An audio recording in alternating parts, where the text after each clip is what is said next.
We're live. We're live. Hello, everybody. Hello. How you all doing? Hope you're all good. My friend Jason out there on Vancouver Island. Hello, Mucker. Ground Fog. Andy B. As you can see from the comments, Owen's not going to join us tonight because he's got a 4 a.m. start tomorrow. Owen, have a great day tomorrow. In fact, you'll probably be watching this tomorrow.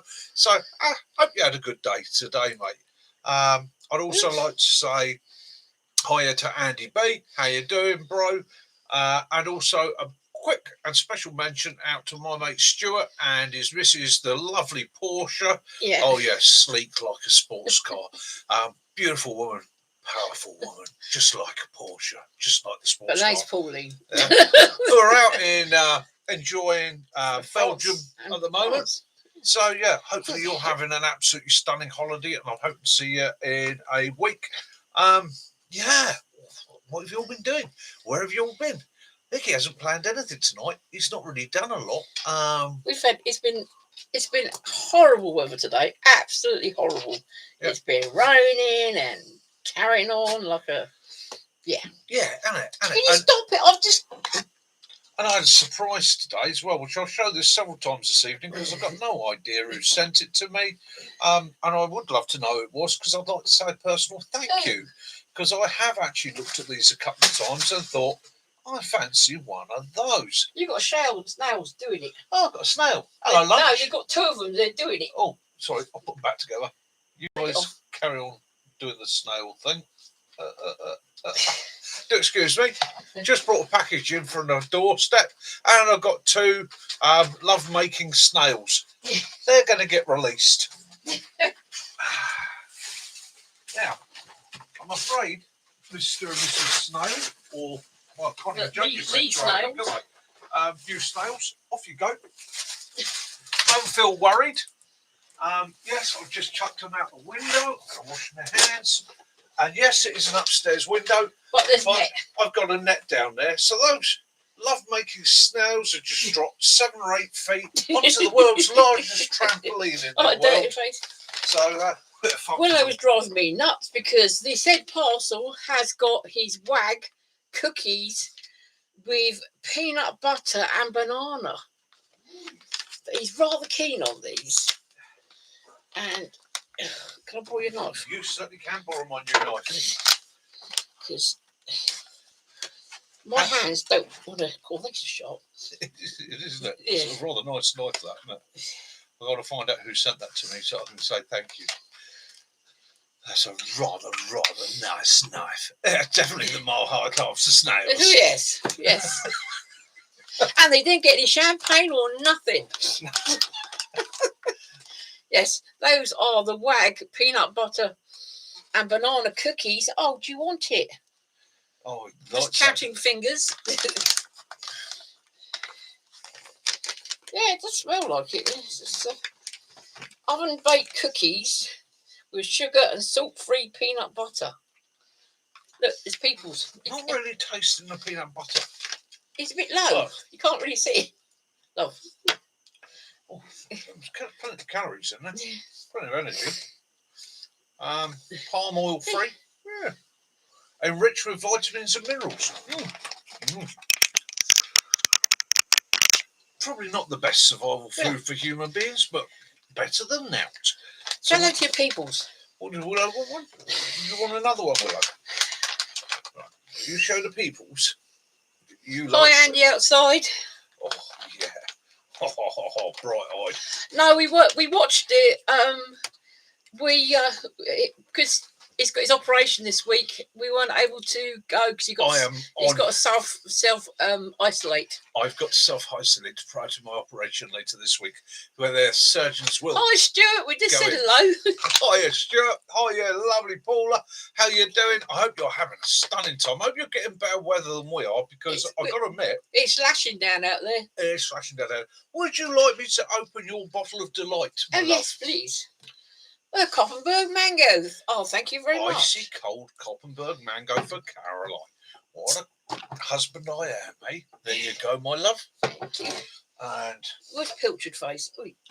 And I am on an icy cold Koppenberg cherry. because I found that quite refreshing last Yeah, night. Koppenberg. Yeah, very nice. Yeah, got me. Nice. Oh, you put your new fence up? Yeah, we've been on some of the Never Surrender ones, haven't we? And that, Yeah. but Yeah, I have to be a bit careful there. Yeah. I am probably on a watch list somewhere. it's only the Never Surrender one. We went the last one we went on was actually when they were taking the children away from people with PTSD. That was up in Nottingham, wasn't It it? was, yes. Yes. So, Andy B's on the Strawberry Line. So there, the Koppenberg crew strike again. I did look at the Strawberry Line today, mate. And I thought, no, cherry. Hi, John. Cherry and mango. Hi, John. How you doing? Right, I had a bit of a weird one today. I was having a bit of a low day. In fact, actually, this weekend's been a bit of a crusher. I did want to be on the march yesterday, couldn't be. I had my little political rant, as you may have seen on the short, and that is how I feel about it. You got called assassinate. Did I get called assassinate? No, yeah. Doesn't matter. He said that some Scottish gentleman. He said that you English got to get over it. That get it into your head that there is no union between all four of you, and to you and his family, you're just assassinate. Well, let me tell you, if you are the Scottish gentleman that said that, fine and dandy. But me, I'm a fucking Cornish. It's Cornish. It's not English. Maybe fucking come up there and cut your fucking sporring off and feed your sporring to a haggis. Hi, Sussex. Yeah. How dare you? George is online. No, I am English. Yeah. You're Scottish. Yeah. Fine. It was actually quite nice to see the whole union getting together, no matter who they were. I will stand alongside the Scottish, I will stand alongside the Welsh, I will stand alongside the Irish, I will stand alongside the Cornish, the Bretons. I don't really give a damn. You're either a good person or a bad person in my book, simple as that. I know there are issues, I know there are dramas. I've got my personal opinions there. I get very everybody. Yeah. I get very, very angry about immigration because my daughter-in-law's from the Czech Republic, and I saw the struggle, the hassles, and the issues that she had to go through to come here legally, just to be here legally. And I've also seen my son have to work hard to become a Czech citizen because my son turned his back and said, "You know what, Dad, I've had enough of this." And I say, fair play to your son. Go and make a life for yourself in the Czech Republic. And he is becoming Czech and proud of it. So my view to that, quite simply, one of my dear sister-in-laws, she's Polish. Yeah, my simple opinion to it is this: if you want to come here as a refugee, as we have done for hundreds and hundreds of years, hold our arms open to refugees. You've only got to ask people that have had to flee from things of the past. Not an issue with that. Come here legally, be documented, come in. We will always assist you. There you go. See, your a lot missus of people, is Portuguese. That's it. If you're illegal, right? If you turn up at the ports and you walk in and say, I'm looking for refugee status, you'll go through the whole system. Why do you need to come here illegally? What is the illegal thing? You can come here quite legally and declare for refugee status. But anyhow, we're not going to get into that. We're not a political channel. We don't do politics on this channel. There's enough shit in the world without us having to try and throw our all into it. And I don't understand it all. Let's face it. Mickey, what is your view? I tell you what my view is whilst I'm on my rant. I have an absolute distrust of all politicians and all mainstream media. In fact, all media. Yeah. Why? Because they've all got an agenda. They've all got something they're pushing. They'll never give an unbiased opinion. So, yeah, I have a distrust of them all. I'll go out and find out for myself. Hi, Gary. Anyhow, that's enough of that. Draw the line, Nicky. He had a surprise parcel turn up today. Who sent me that? It didn't. There was no note with it. It had our address on it, and it had a Peterborough postmark on it. Yeah. But please tell me who you are so I can say thank you. Yeah, it's a lovely knife. Yeah. I have. It's a Mora. It's absolutely stunning little bit of kit. Hi, Jez. I am dead chuffed to have it. It's going to get plenty of use. It's a perfect size. In actual fact, I will say. It come in a little bag, a parcel, a little paper parcel, and we thought it was just something we ordered. Whoever it is that sent me this, please let me know who you are, because I would like to thank you personally Okay, Hi, it did Steph. arrive today. It arrived fine with no problems. And yeah, you've really made my day. Really That's made a my nice, day. nice little knife, that. You know, even Willow thinks it's amazing, don't you? No, he Willow? wants his blooming. Excuse the dog. He's just had a parcel delivered. He's got 7 bags of peanut and banana cookies. Yeah. Do you want one? Do you want it? No, so yeah. Other than that, I got me up this week. I'm in tomorrow. Dreaded day tomorrow. Oh. So yeah, more cameras, more tests, more cameras going into places that I never thought a camera was actually meant to go. Hi, Katrina. I'm going to try and get them to record it for me onto a micro SD card. The XXX adult version will be released at a later date. Exploring Mickey. Oh, so far, Saskia's has got some cigar-shaped carborundum Carborundum stones, and Andy outside has got a crossbow pistol. Nice. Ooh. Nice. Oh, carborundum stones. Hi, Cookie. Nice. You get a good edge on something with those. I tell you, great piece of kit. Great piece of kit. Oh, yeah, Cookie. Oh, yeah, John, Katrina. Get in. Yeah. Woo, He's got some more. The last of his tests tomorrow, and he actually goes under the knife on Thursday.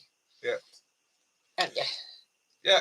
Gary Cushing. Yeah. Bottom line, your family have done everything legal. Yeah. Yeah. Exactly. Legal immigrants are welcome. And refugees again. If you're a genuine refugee, I understand. But we're not going to get into that because, again, you've got an insight into my opinions, and this channel is not political, and I am not going to debate or get. This is the reason we didn't set up a channel that allowed people to enter on the political and religious point of view, because I'm not going to debate it. Okay, I'm not going to argue about it. It's personal, and everybody has their own personal opinions based on their life, where they live. The gentleman that thinks I'm a Sassenach and his family will always see me as Sassenach, that's fine. That's fine. That's Gary, is it Frimley? Cambridge Military Hospital, my love, does not exist anymore. It's very, very luxury apartments now. Well, enough. They turn it into very posh apartments, and all the grounds are actually very tall 3-story houses now, aren't they? Yeah, they basically stripped the place out. I often wonder whose flat is actually where the mortuary was. Yeah, that's not going to be nice, is it? No. Will you shut up? Yeah, my up a bit Frimley Park. Brilliant hospital. Yeah. I've got no problems with it at all. Partly military as well. Yeah, most of the actual military doctors are actually based at Frimley Park. Will you shush? Yeah, so I've got a really good consultant and a great department who have been absolutely brilliant to me. So I will say to my consultant, and hopefully I'm pronouncing it right, it's Dr. He's, do you know what, gentleman was astounded, absolutely astounding. He's been so open, honest, great sense of humour, didn't pussyfoot around. Yeah, I did see it today. Thank you, John. Asked him right from the beginning, be open, honest. If my attitude to it is, if it's going to hurt, tell me it's going to hurt. At least I can brace myself beforehand. And they've been like that for me all the way through. Open, honest, and straightforward. No messing. He wants cookies. He's like a cookie monster. So I've got a great deal of time and respect for the consultants that have dealt with me in the last year, and I will say, as far as I'm concerned, they did save my life. So that's that. Won't have anything said against them. Right, going around to the back in to the people what they got. Yeah. So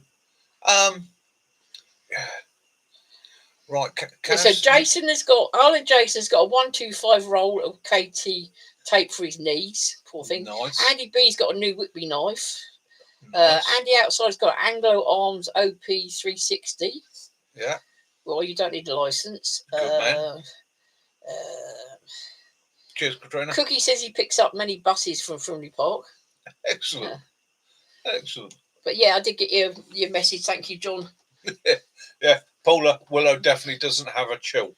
Willow, but as it stands at the moment, he's just done half a packet of flipping cookies. Yeah, it'll go fine.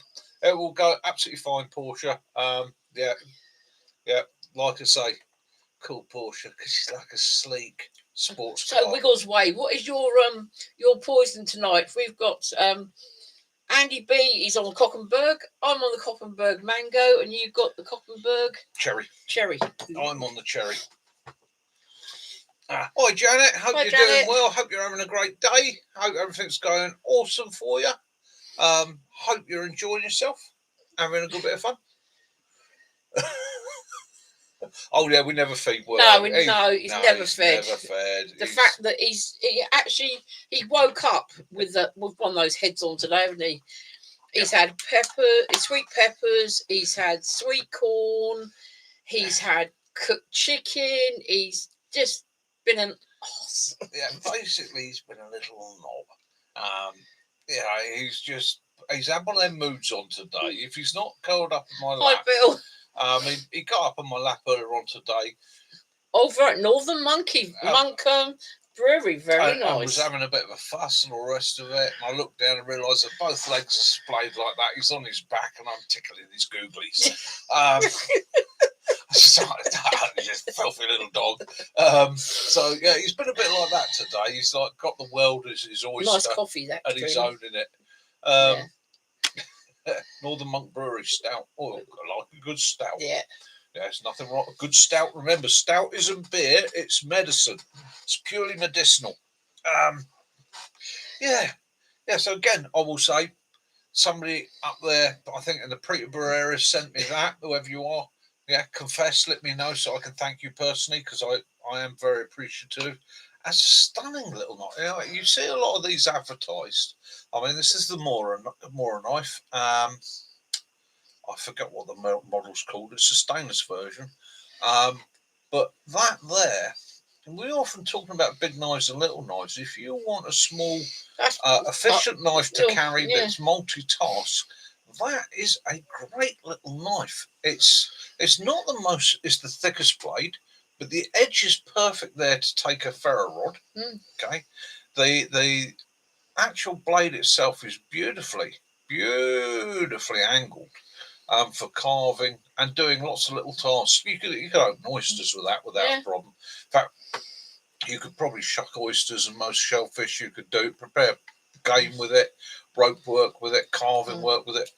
If you're going to, I would say now after handling that, if you're going to get yourself one more knife and you're not going to go for something as thick and handy as the companion, that is the one I'd probably go for. In actual fact, if I was looking as a second knife to back up my big, heavy survival knife, that would probably be it. I mean, your backup, your backup's backup, your backup's backup,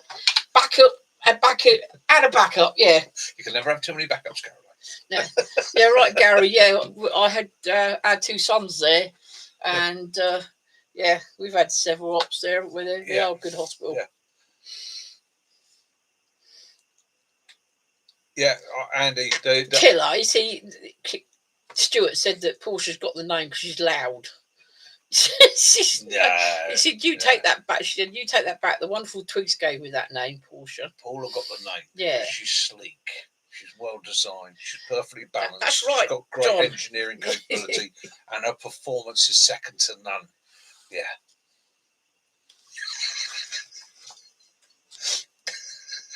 That's right, John. There's nothing wrong with having a backup to your backup to your backup to your backup. Yeah. Oh, you never have too many backups. No. It's when you're getting backups, you've got to be a bit careful. Oh God, a lot of dad jokes. Outside the tank. No,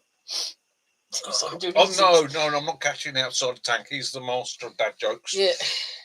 Tank, if you see this, you are the master of dad jokes. I've given up doing them now because I'm no way I could ever come up to your level. Do like a good dad joke though. Yeah, backups.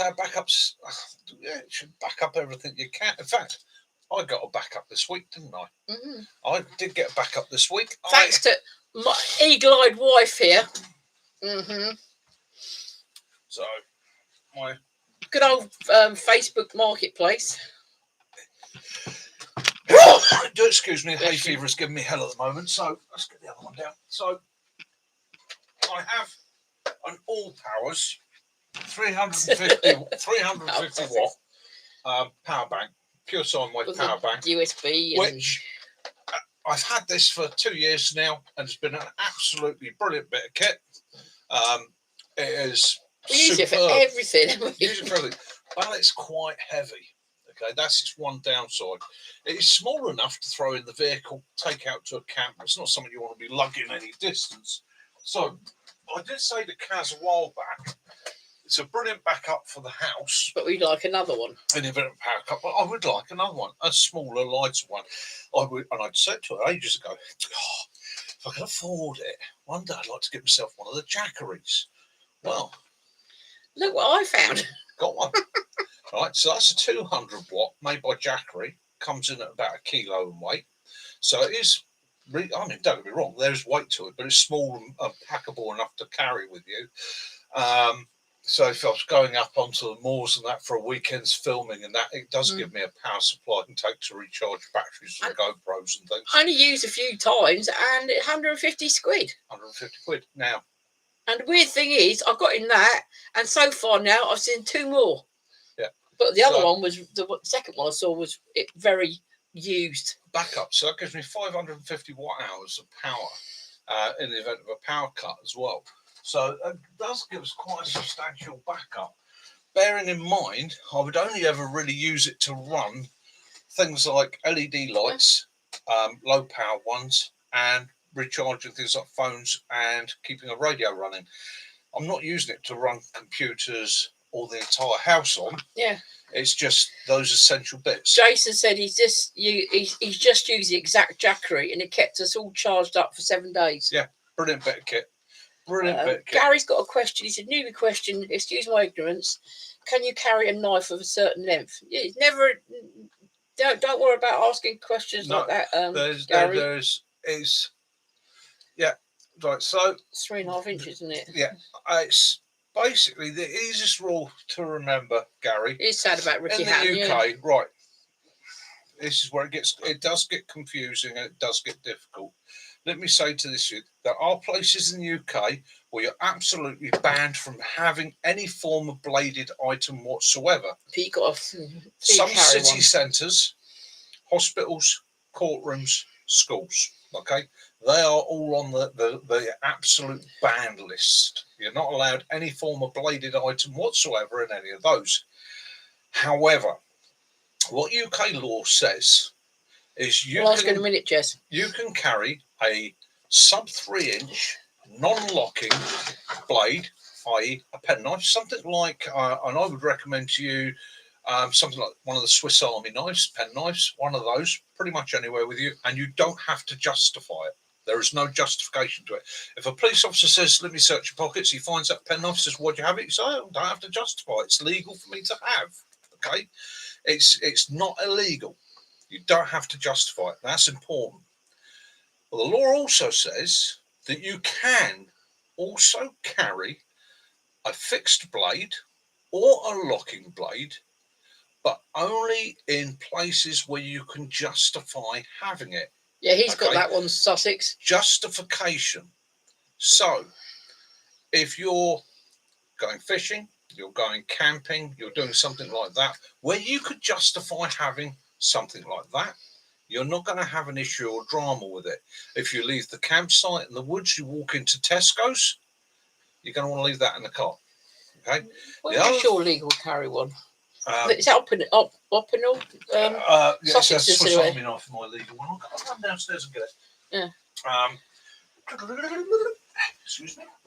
That's how good, John. Full length heating pad on there.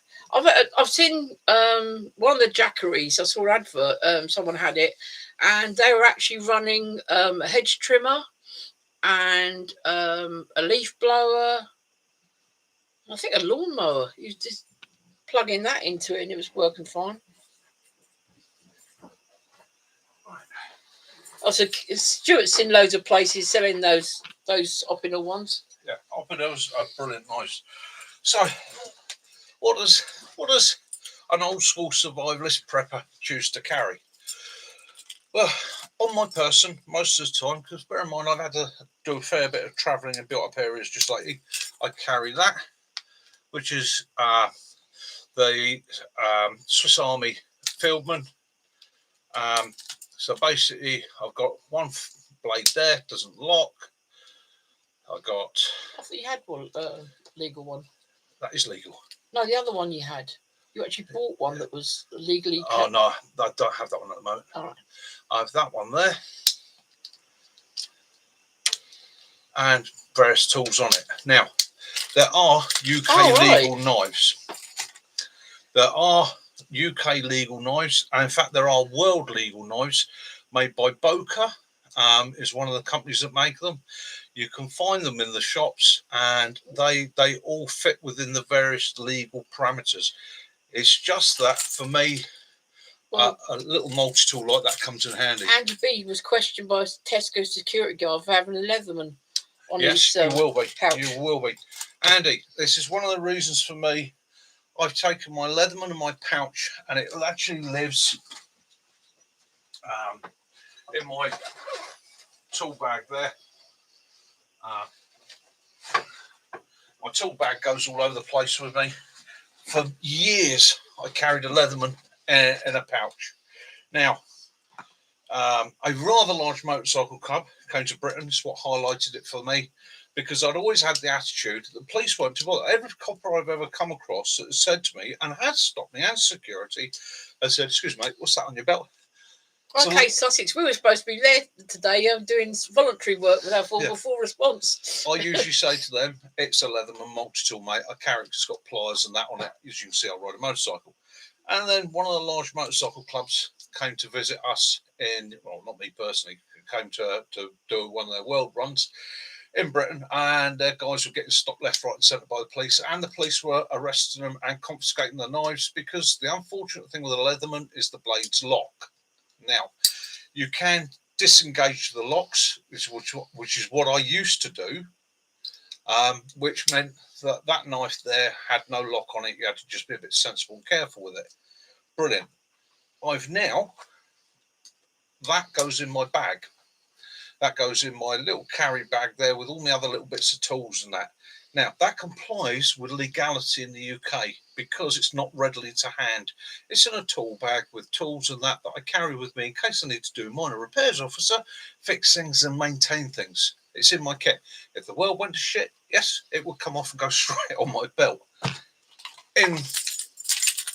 To comply with the law and make sure nobody can give me a hard time, on my keyring or in my pocket is that Swiss Army knife, which complies with all UK laws. And like I say, that does not have to be justified. That does. I can carry that legally on the streets in the UK if I was at work, if I'm doing things that would require a locking blade. There's nothing illegal in it. Yeah, and he said that he was asked what it was. Yeah. And said to cover it with a T-shirt. Yeah, quite often they will. And let's face it, yeah. Do you know what? That security officer, right? I've done security work for many years. I've worked as a doorman and things like that. Well, people do get stabbed at supermarkets, don't they? Yeah. His attitude was, what is it? Okay, as long as he was polite and friendly with you, didn't give you a hard time over it, I've got no issue with it. Even Mac. You know, at the end of the day, not everybody carrying a knife is carrying one as a weapon.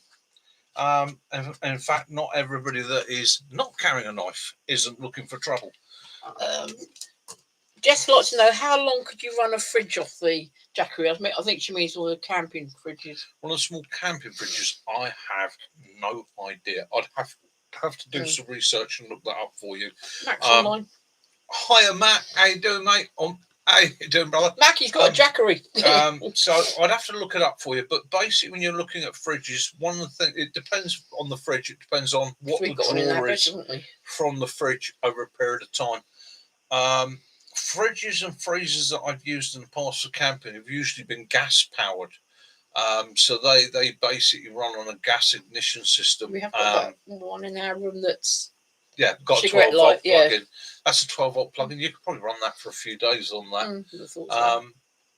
You could run I was saying, we're 350 watt, I could probably run our freezer downstairs for 8 hours on that. I'll say that bloke was doing his jackery. He was using a hedge trimmer, wasn't he, and a Yeah. lawnmower and leaf blower. Yeah. So again, it's you've got to look at what the wattage draw is on the item you're using. I know one thing. Apparently, they don't like microwaves. What microwaves? Yeah, draw a lot microwaves, kettles, and what's the other one? Hair dryers. They're the three. Yeah.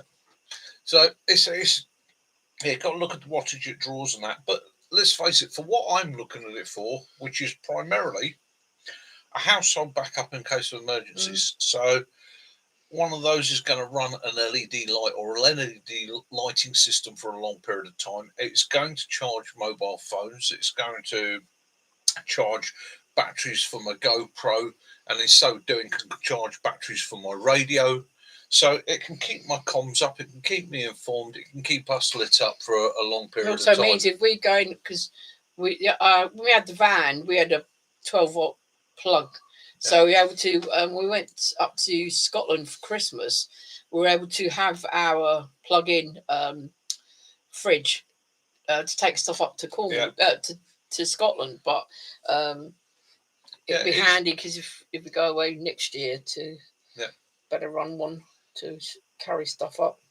Yeah, it's at the end of the day, it's you've got to do your research. You've got if you're going to look at a lot of people are going to come back and say fridges and freezers, but at the end of the day, one of the tips with freezers especially is to get yourself some of those freezer blocks, and keep them each shelf or each drawer, if you've got one with a drawer in it, line the bottom of that with those. Now they will hold the cold for long periods of time. If you get the ones we got from Argos to Amazon, actually stay completely frozen that for 12 hours, don't they? Yeah. So don't buy cheap ones. And the other thing is, because the fridge is insulated, if you keep the door shut, you keep it, you literally open it as a minimum. One of the things we do is we order our fridges. We've got 2 freezers, and one freezer's got meat in it and game and things like that. And the other one has got our day-to-days, and every drawer, top is veg, next one is so and so and so and down. It's an order. So basically, if it came to a power cut, I know that all I've got to do is open the door, open the relevant shelf, take out what I need, shut it. Okay. And that will be your first resources you're going to use. And if it's a prolonged power cut, use your freezer up. You first, use your fridge up second, and then go to all your dry goods, your hard goods from that point on. Because the newer freezer we got is just a under counter one, but it's an 81 litre one, and it also will stay cold for 12 hours when the power's gone off. It's designed so if the power goes off for 12 hours, it will stay frozen.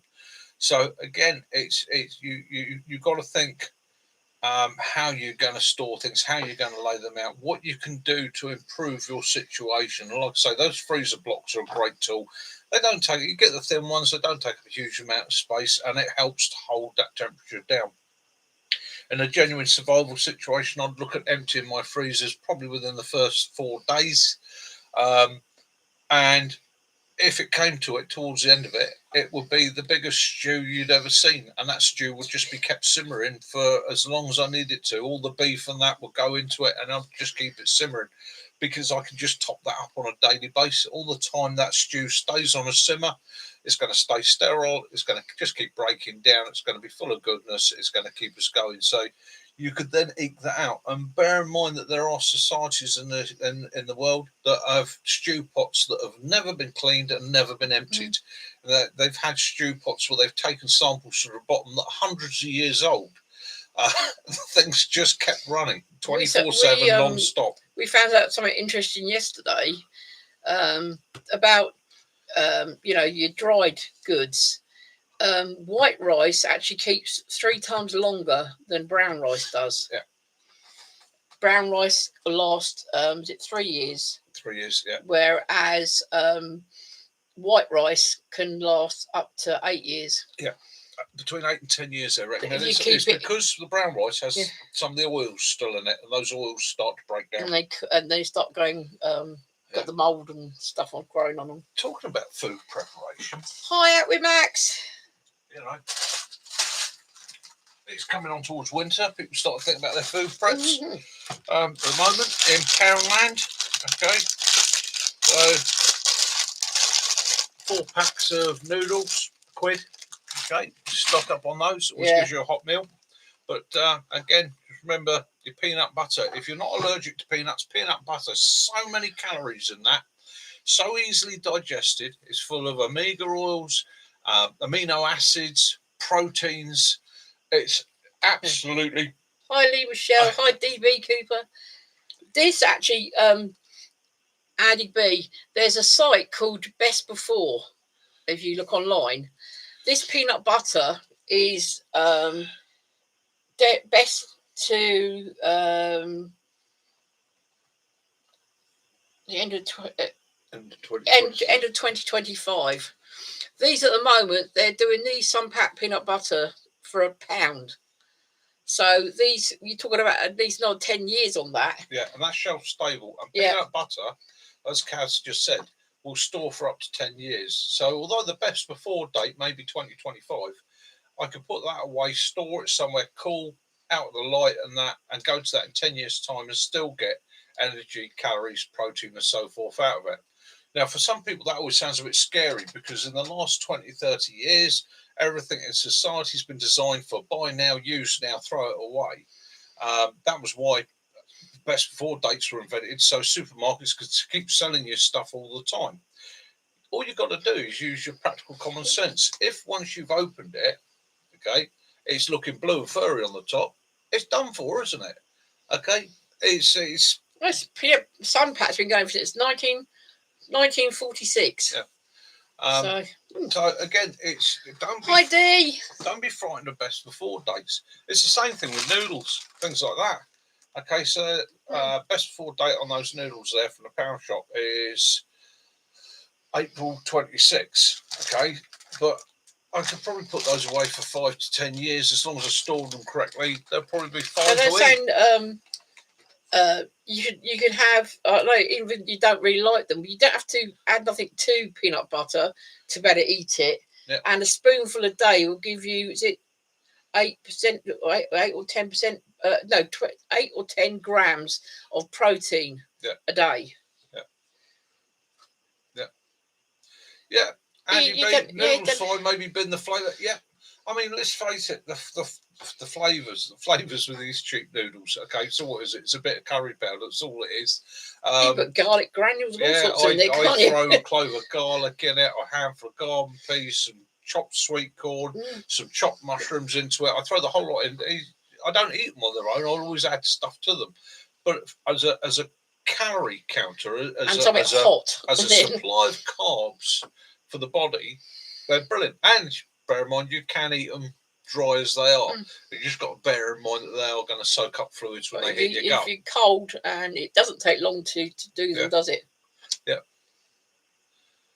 Yeah, that's like Steph just said. I stored spaghetti in a pot bottle, ate them last year, 11 years out of date. It's just the whole best before. It's just to try and get you to keep buying stuff. So I've got to do it. I've got to put this out there again because nobody's answered it so far. So yes, one of you, dear people, one of you dear buggers out there, one of you people has made me feel very guilty today because somebody sent me that. Okay, because somebody admit to who it was that sent me that so that I could say thank you personally, because I had been looking for one or had been thinking about getting myself one, and it arrived today, and I am absolutely chuffed with it. It's Lee Michelle. He just said it was me. Thank you. Lee. He goes, oh wow. Lee, yeah.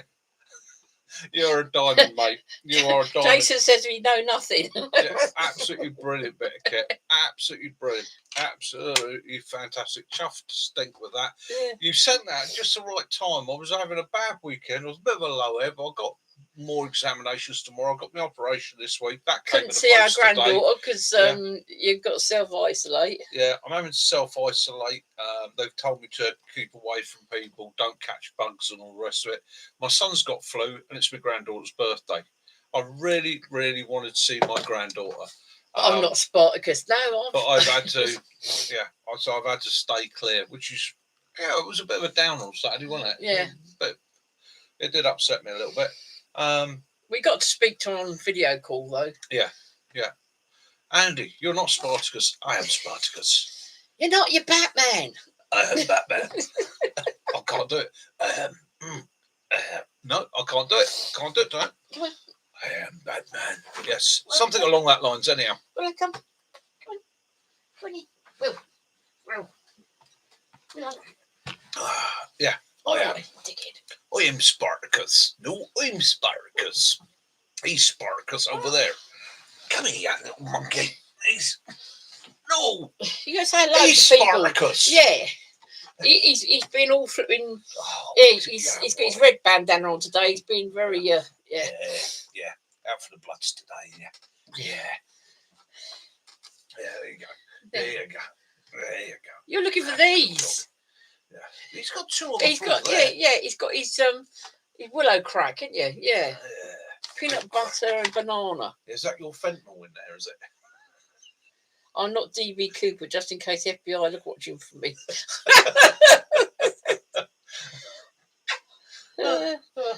It's quite sharpening of he said it might need a strop.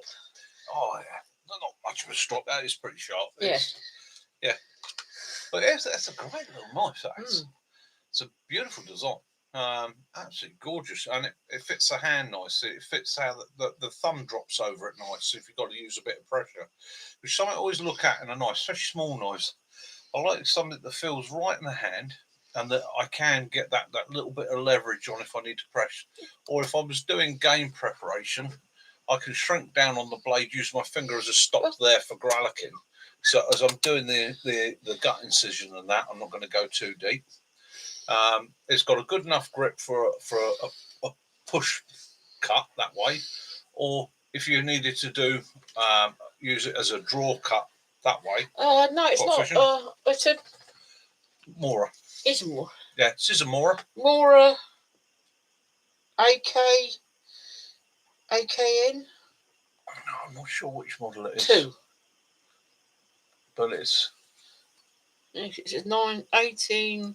Stainless steel, made in Sweden. Eldris. Eldris. That's it. It's the Eldris. Yeah. Thank you very much. Oh, brilliant bit of kit. Liam Shell said you can stick it in hand in the sheath and to extend it. Oh, look at that. Look at that. Okay. So again, even more control. Brilliant. They would definitely love noodles. Yeah, brilliant. So wouldn't wear it so much as a neck knife, although it does have the cutout on the bottom that you could if you wanted to. What I like about it, purely and simply, as well as being quite a nice little knife in the hand, in my bag and that.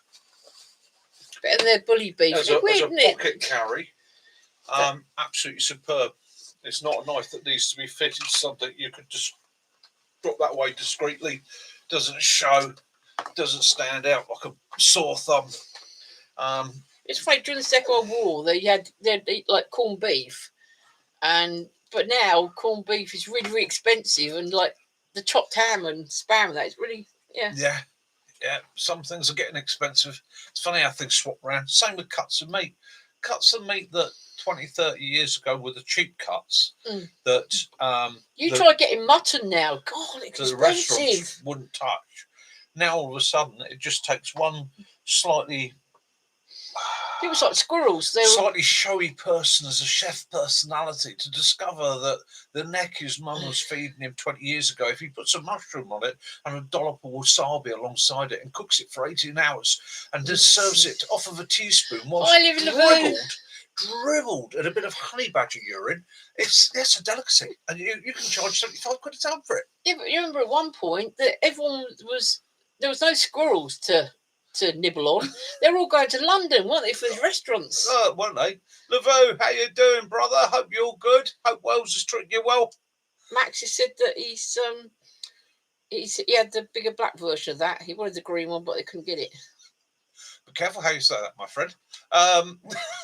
Yeah, it's we call it went on a moose hunt. A lot of moose on the loose around here. Yeah, what the Aldershot moose. Yes, it's like long young squaddies going out on a Friday night with their moose guns fully loaded. Yes. Yes. So as being a doorman, I was a bit of a moose herder at sometimes. Oh, that used to be, remember that fact that there used to be those three in Aldershot? There was granddaughter, mother, and grandmother, and they used to get the squaddies so flipping drunk, especially the poor Nepalese. Fair play to them. Yeah. Fair play to them. Put a smile on many a lonely young man's face, I expect. Seen them queuing up outside Denmark Square. Oh.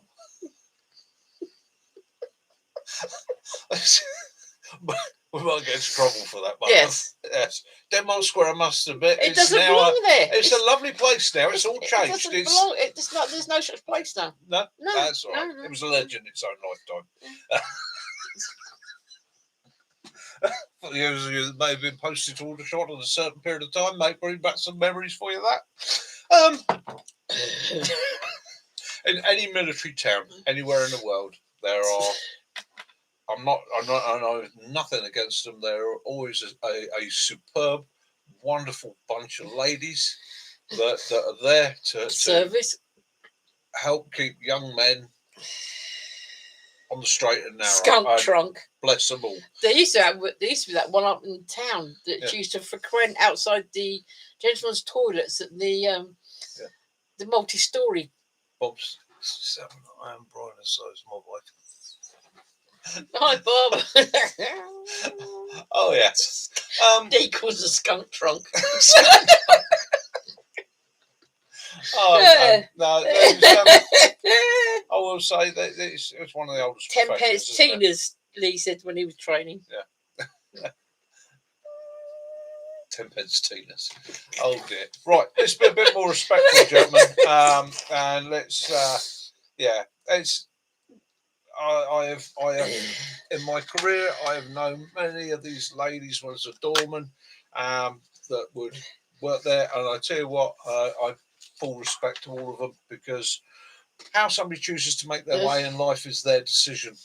And, right there, Gary. Gary was actually changing the subject. He was saying that you can't buy rabbits these days, or if you can, you get them in places like Tesco's, and they're ridiculous prices, aren't they? Yeah, for a bit of rabbit. Oh, somebody, if I could buy a rabbit, I said, can I buy a rabbit? They said, only in Ann Summers. Still don't understand what the hell he was talking about.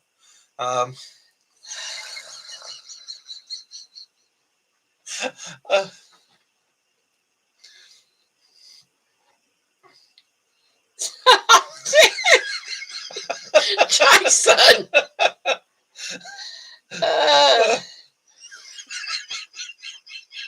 Yeah, if it hadn't been for the fact that he was self-isolating at the moment, yesterday and today, our 4x4 response have actually been at Goodwood Revival, helping towing poor buggers out of those muddy fields. I'm gutted actually, because I would have loved to. I know Jason's been down there this weekend, because I know he loves it.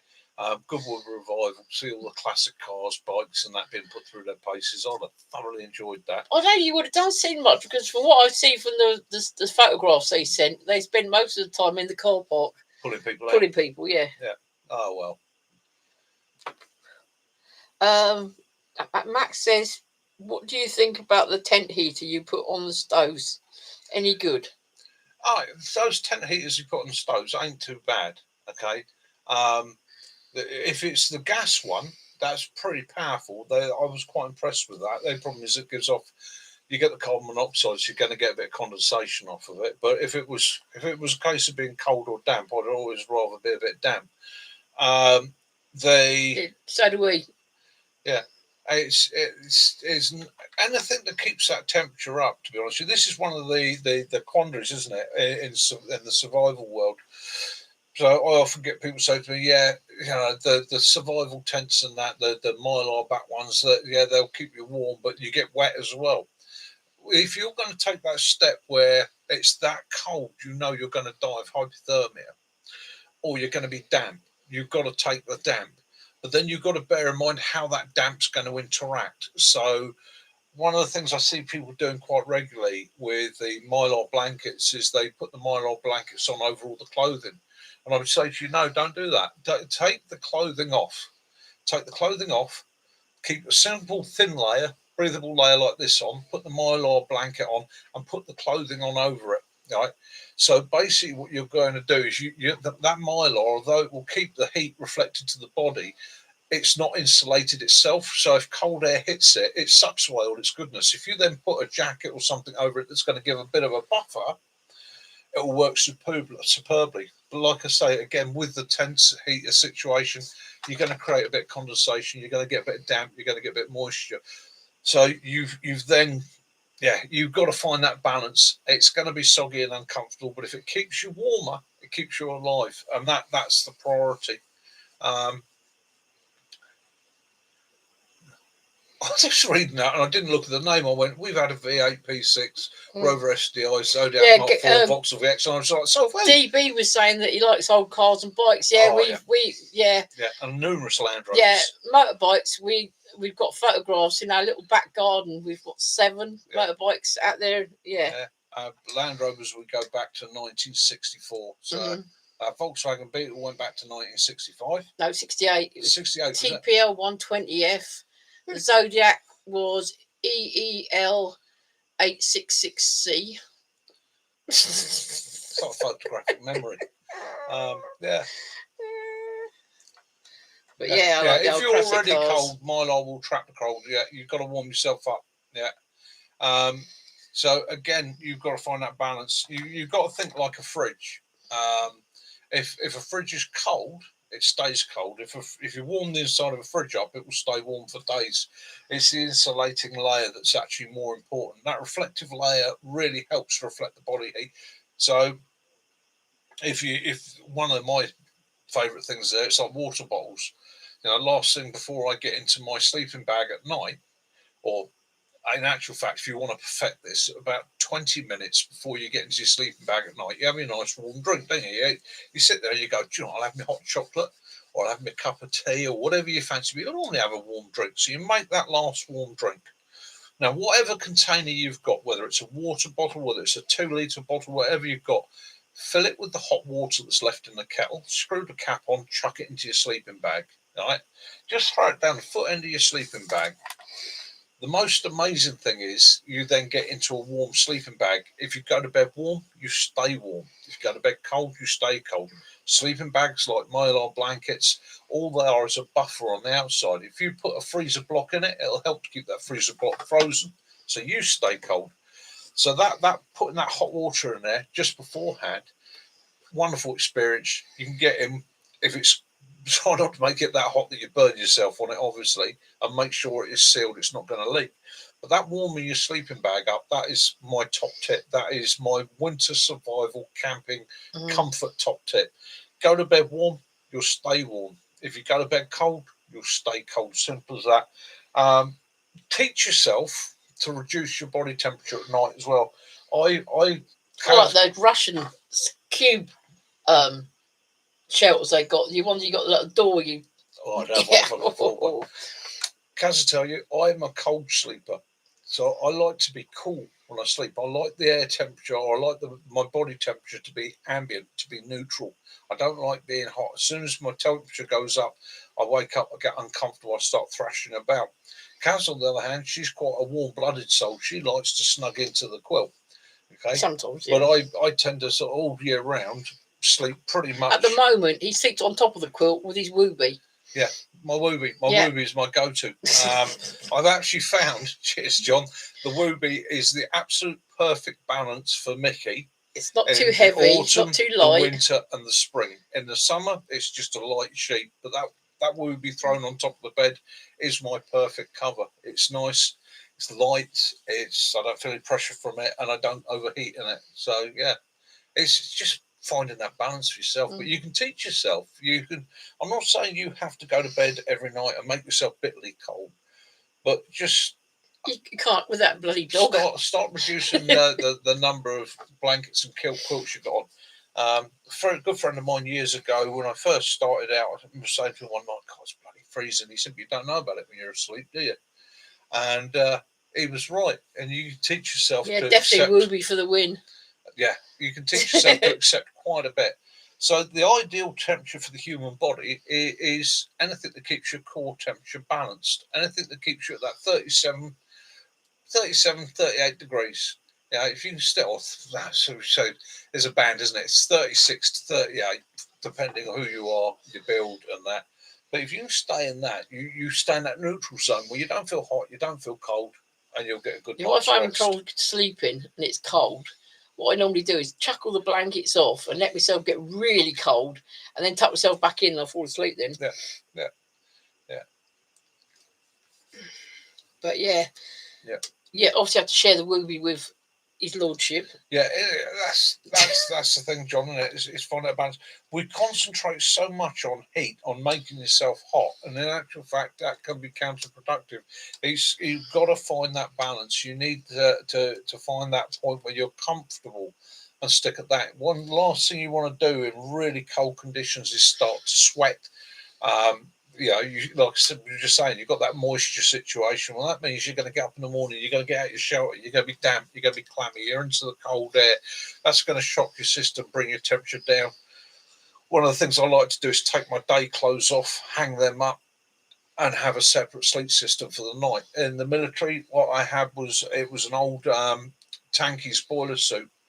And this goes back to the old man-made fibres. It was a man-made fibre tanky boiler suit. And washed it literally 100 times, and then treated it with Lenore, and it made like a very, very fine, almost like a fleecy material. And that was my sleep system. I would get into that at night, button it up, get into my bag, sleep in that, get up in the morning, take it off, roll it up, put the wet kit on, carry on the day through the day with the wet kit, knowing that when I was going to go get my head down, right that last bit of the day, I'll get that on, slide into my bag, move the hot water bottle over, think to myself, my feet are now warm, I'm comfortable, I'm dry, that's so nice. And so before you know it, you're waking up going, oh, we're getting the wet gear again. So it's that process. Yeah, no, so the last couple of days it's been getting colder, hasn't it? Well, actually, I put the quilt back on the bed last night, although we're asleep on top of it. It's just there if I need to. Yeah, the temperature is starting to drop. But we're at that stupid time of year, isn't it? Yeah. It's like the temperature's dropping. What are we out there at the moment? We are out there at the moment, 17 degrees C. So 17 degrees C out there. It'll probably drop somewhere around 12 degrees C tonight. And you sit there and you walk outside and you go, cool, that's cold. But in another 3 months, you'd walk out there and it is going to be 5 degrees C, 2 degrees C. And you'll walk out there and go, this ain't too bad, because your body adjusts to it. But we can still get that last summer hot spell where suddenly the temperature goes boom, up to the roof. Managed to, you couldn't get your jacket thing, but he managed to get you a green patrol bag for putting your thingy in American whatnot. And sweet as a nut. Sweet as a nut. I should look forward to that. It's posty presents you get. It's like Christmas. In actual fact, John, I've got a present. I've got a post over to you. I've got it here for you, and it will get posted out sometime in the next. Yeah, we've got that sorted. Yeah. We're a bit behind on things. I know there's a couple of people waiting for bits and pieces, and they are coming. We do have them for you. They will make it to you eventually. It did say that. Just been a mad year. If need be, you get Kiwi to take it. Yeah. Fine. It's just been an absolutely mad year. Night, DB. Nice to see you. See you again next week. Yeah, the wind can be an absolute swine. You're right there, Lee. Get yourself sheltered out of the wind, out of the rain. Keep that core temperature up. You know, you've got to fight the elements a little bit. But again, like I say, don't overheat. I see it so often. I see people coming off stuff and their sweat is dripping off them, and they stop, and within 10 minutes they're like, really cold. We were in the car day before yesterday, weren't we? Yeah. And the rain, the thunder started, and the rain was coming diagonally. Yeah. And these poor little kids, they were coming out of school with no coats on, and they were getting absolutely drowned. A little white polo shirt and a pair of shorts because the weather was nice in the morning. And Mum's come to pick them up in the evening, and it came down. You couldn't see. It's done again tonight. Couldn't see sort of 30, 40 metres in front of me. I was having to drop the speed in the car down to 20 mile an hour to be able to see accurately. And it was one of those where the water was just bouncing up on the road and almost like it was driving through a stream. Poor little devils. You know, at the end of the day, I hope they didn't have far to walk home. When they got home, tail drive themselves off. Yeah, it's a good idea, John. Yeah. Quick question: do you have Yeah, the pockets not a in or problem. out? Do I have my what? The pockets of his Arctic sleeping bag. Evening, Simon. Pockets on the Arctic sleeping bag, in or out? I would Personally, have said in. yeah, I usually have them on the inside. As anything, but if it's Arctic conditions, anything that you've got, you're probably going to want to keep inside and use your body heat to keep it active. Things like batteries and that, you don't want them getting cold. Phones and that. Oh dear. Keeping those bits of kit inside with you. So yeah, have pockets on the inside. Lavu says it got 50-mile-an-hour winds tonight. Maybe a sleepless night.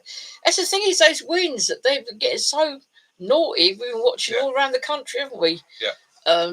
Down in Cornwall and that, and they've got the tidal ball going on at the moment. That's my mum lost her. Well, lucky enough, she harvested sweet corn, but it's knocked her plants over. Also knocked over a pear tree, which she used to have for many, many years. Flattened that. I managed to winch it back upright, and it seems to have survived it, but we'll have to wait and see.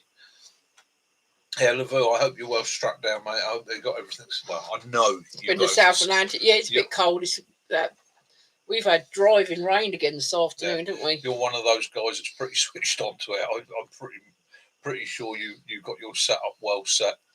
But again, those sort of nights, you just got you just got to live through it.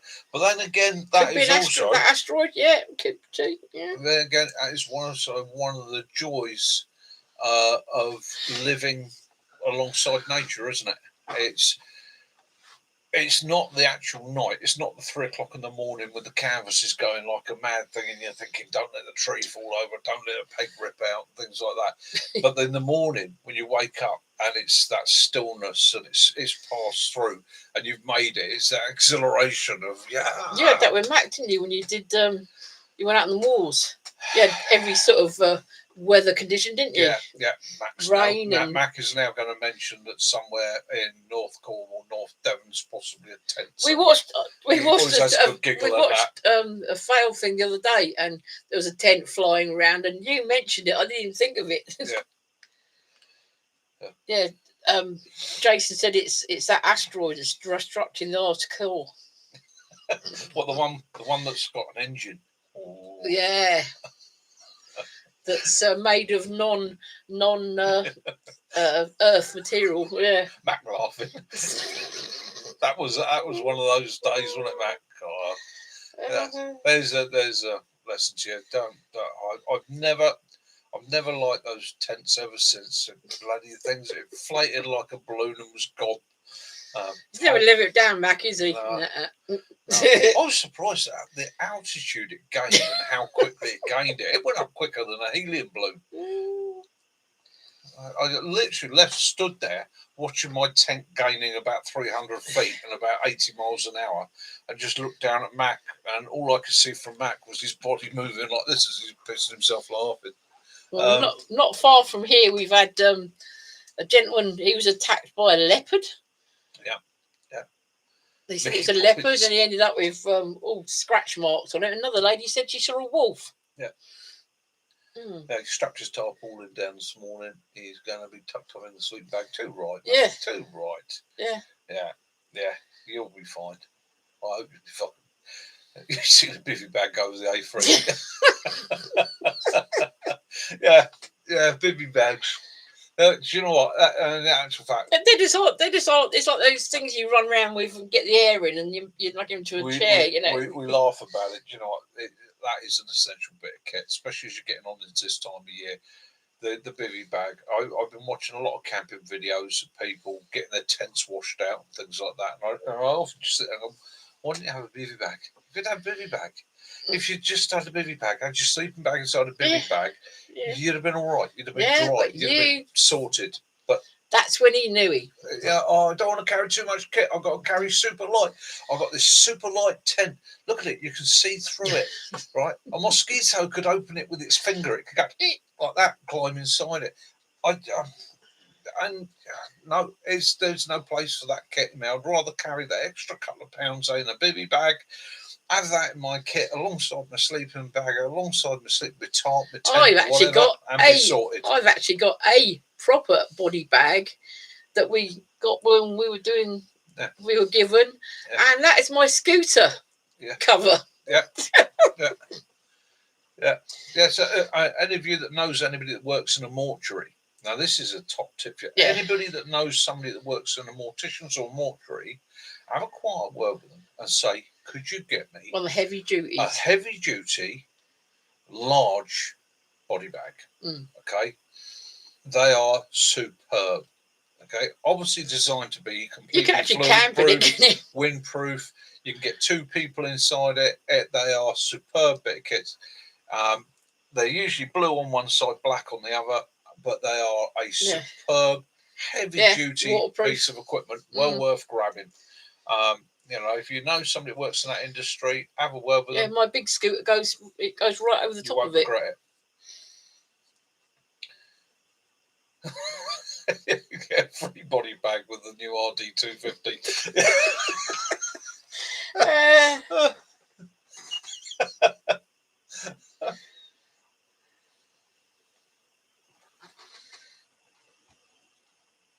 That reminds me of the.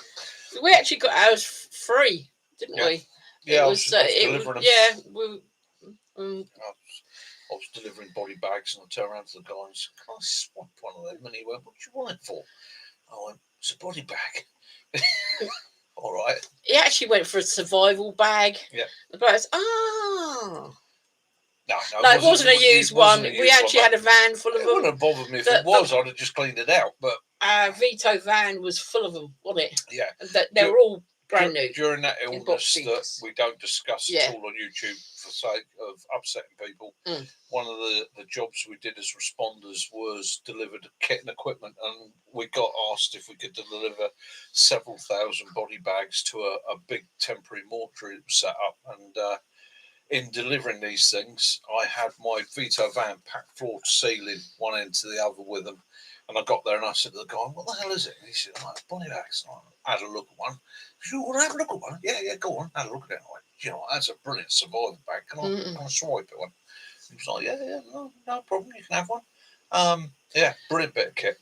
It was funny because one of the places we had to deliver those to is actually a frozen food place, but I should not mention the name of it. But that's what it is now.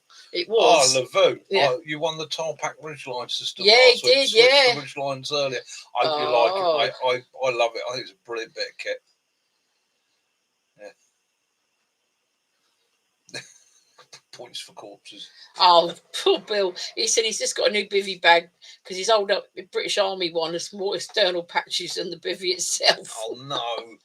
That's the trouble. You just try and make them last a little bit longer. Do you know though? It's so annoying when some of the army surplus suppliers really deserve a kick in the bollocks, because I've had it myself. I've ordered something, they've gone, "Oh yeah, they look at their list and they go, grade A, unused, immaculate, never been out the bag. Grade B, used, may have a very small mark or slight piece of damage, but won't affect its use.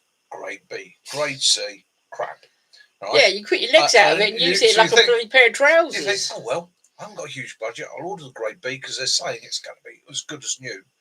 And it comes and you're like, hang on. You can see where some oik has put his size 9s through the bottom, has stitched it back together with a bit of bootlace and things like that.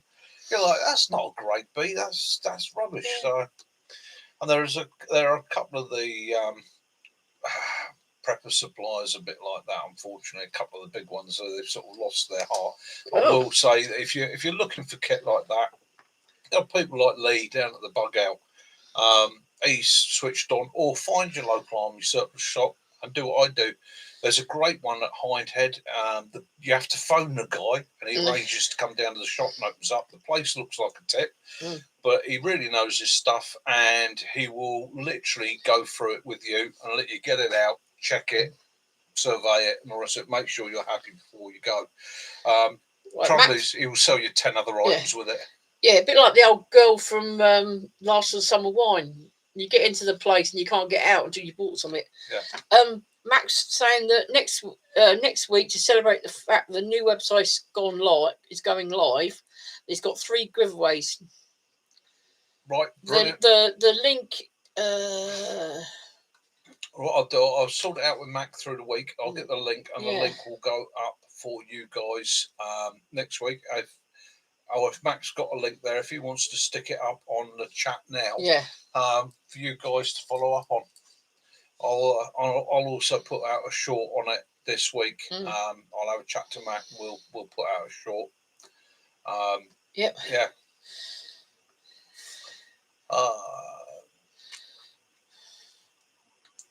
It's a bit of a fiddle getting that all sorted out, but it's all sorted now. Yeah. We talked about it last week, didn't we? Was it last week or week before, Lee Michelle? People with booty bags, tops, and things like that. Don't fold them. No, roll them. Just literally stuff them. Try not to get. Not stuff them. If you regularly, it's like a piece of paper. You regularly fold it. It forms a crease. Forming a crease, it damages it. If you stuff it, it breaks it's going to last longer. Fibers and that, doesn't it? Yeah. But it's Yeah, so it's nothing like a good stuffing. I do make it quite like that, Simon. I'm gonna do some little shorts. I've got some handy little tips and things about the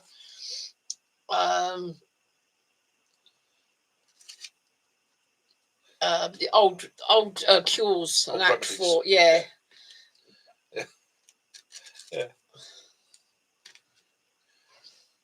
salves, that sort of thing.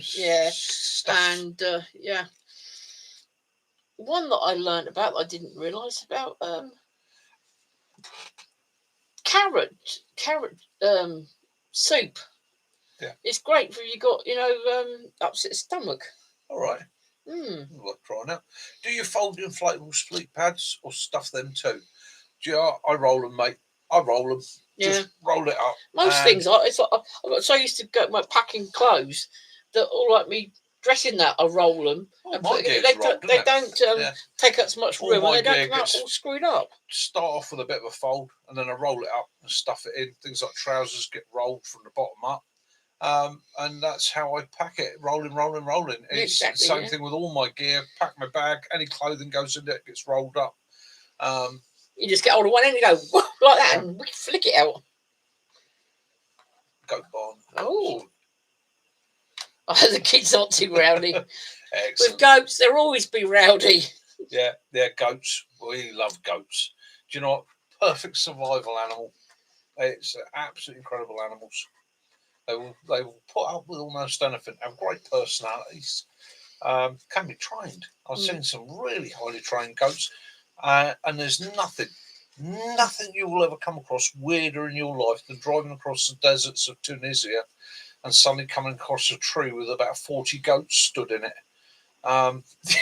Just anybody like, what's he talking about? Just type into YouTube tree climbing goats. You'll be absolutely amazed. And they'll get themselves stuck in everything. Demon with legs. Yeah. In my time in farming and working in a couple of unsavoury places, so I don't go into too much on here, the goats were the one animal I've ever found would look me in the eye, stare me up and down, and take my measure before it would do anything. Pigs will run. Cattle will stare you down, but if you stare them back, invariably they will back down or make a decision to clear off. But a goat will size you up. It will look you up and down, and it will go. Yeah, those goats on the Cheddar Gorge have got big horns. It's like the Valley of the Rocks, isn't it? Yeah. In Livingston, in Devon. Lynmouth. Yeah. They're like that big, incredible huge animals. Yeah. And they do. Yeah, Yeah, as they Simon do. says, taste nice. Oh, yeah. Produce milk, produce butter, Yeah. produce cheese. Yeah. Yeah. Ibex. Yeah. We've seen some of them up on the when we were in Norway. We were Yeah. going along the fjords. Yeah. You sort of see them up on this rock. You think, how the hell did they get up there? I couldn't have climbed that with a rope. No. Yeah. Yeah, goats on cliff tops and boars. Yeah, goats are incredible animals. Incredible animals. Do you know what? And again, long-term survival. It's one of the animals I would be looking for rounding up. This is one of the things people always talk about. You know, we would talk about the apocalypse. You know, I'm the last one surviving. Yeah. What are you gonna find? What are you gonna hope to find? What animals are you gonna find loose? I'll tell you what. Come a situation where I think it's all going to pot and I'm out in the countryside, I'm starting to round things up, whether they be horses, goats, Yeah, the chickens, bigger ones. sheep. The bigger ones will pull a cart, won't they? Quite happily Yeah. pull a cart. I would look at what I could use. You know, it's got, like I said before, my long-term survival plan is going back to medieval style farming.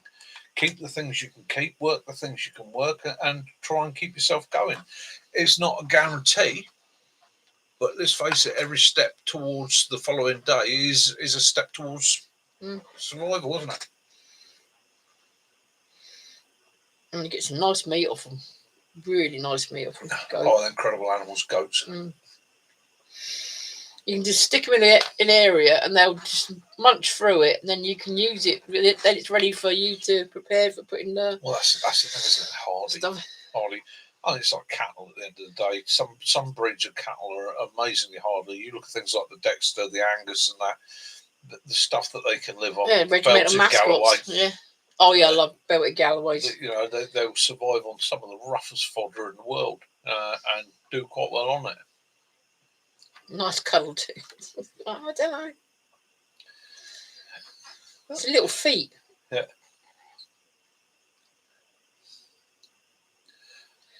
No, they don't eat everything. They eat majority of things. They even eat things that they shouldn't eat. Yeah. But yeah, we've had that, haven't we? But put them into ferns and things like that, they'll know what they'll eat brambles and things like that to clear an area. They're intelligent. If you want the absolute best, if you're into farming, you want the best tilling animal in the world, the best animal for absolutely destroying everything and getting out things like brambles and that, it's pigs. You see what a pig can do to the undergrowth, the bush, the field. They will root because they will drive that nose 3 or 4 inches below the ground level. They will root out the roots, the tubers, the insects, everything in there, turn it over. They're incredibly destructive. It's one of the issues we're having here in some farming areas where the pigs have got out and gone wild, or the boar have gone wild and got into the wild. The damage that they can do in a night is absolutely astronomical.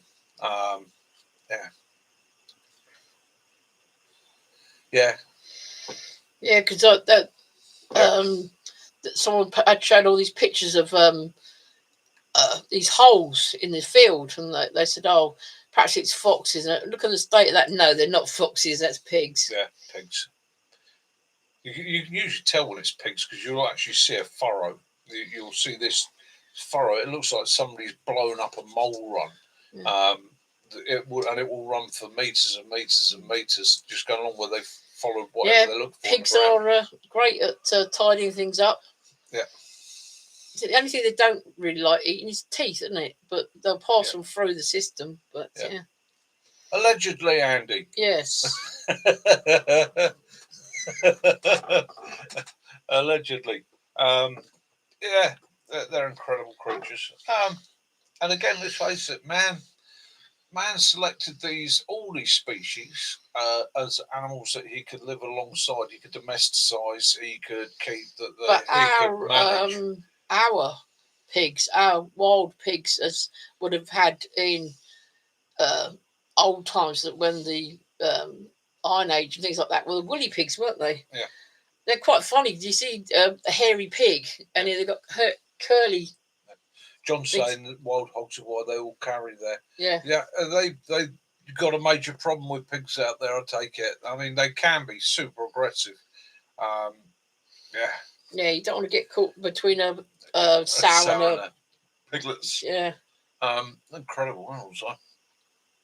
What's your rules on them? If you're attacked by a wild hog out there, you allowed to take it home and butcher it, or is it a case that they don't allow you to do that, or do you have to report it, or is it just seen as a verminous species? That'd be interesting. My uncle had 2 Gloucester spots, and the bloody things ate a concrete flipping cowshed. Yeah.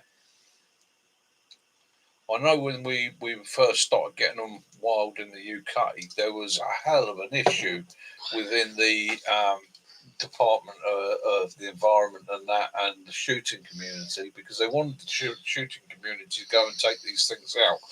They literally went, "Oh yeah, if all you hunters could," and then started on about calibers and what calibers you had to use and what range you could shoot them from, and whether you could actually put feed down to lure them in. You're like, well, you want to get rid of this problem or not? All Kaz is on the side. Yeah, it is Koppenberg mango. It's rather nice. He's on Koppenberg cherry, and Andy B was on Koppenberg as well. So that's interesting, John. Yeah, you can keep them. Just need to notify the conservation department. They track locations where we've got. Brilliant, mate. Brilliant. Controls it, doesn't it? Controls it. Puts meat in the freezer.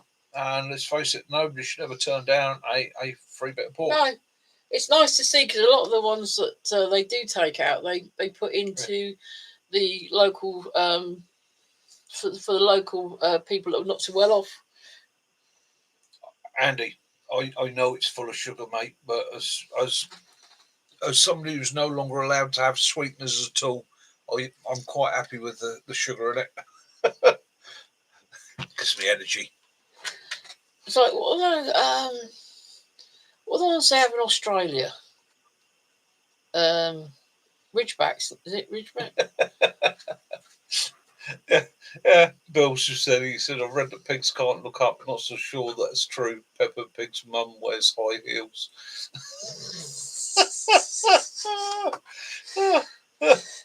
Oh dear. Yeah, we were watching a thing about. Yeah, that's one of the problems, Lee Michelle. We always do. We were watching. Was it about those fire ants that have ended up in America? Yeah. And they've dumped. They've sterilised this type of fly that predates on them. Do you know what? That must be a hell of a job. Taking the knackers off all them flies. That's besides pill, you've got to give all the females to sterilise them. How do you put the little elastic band on? It's a hell of a job that was.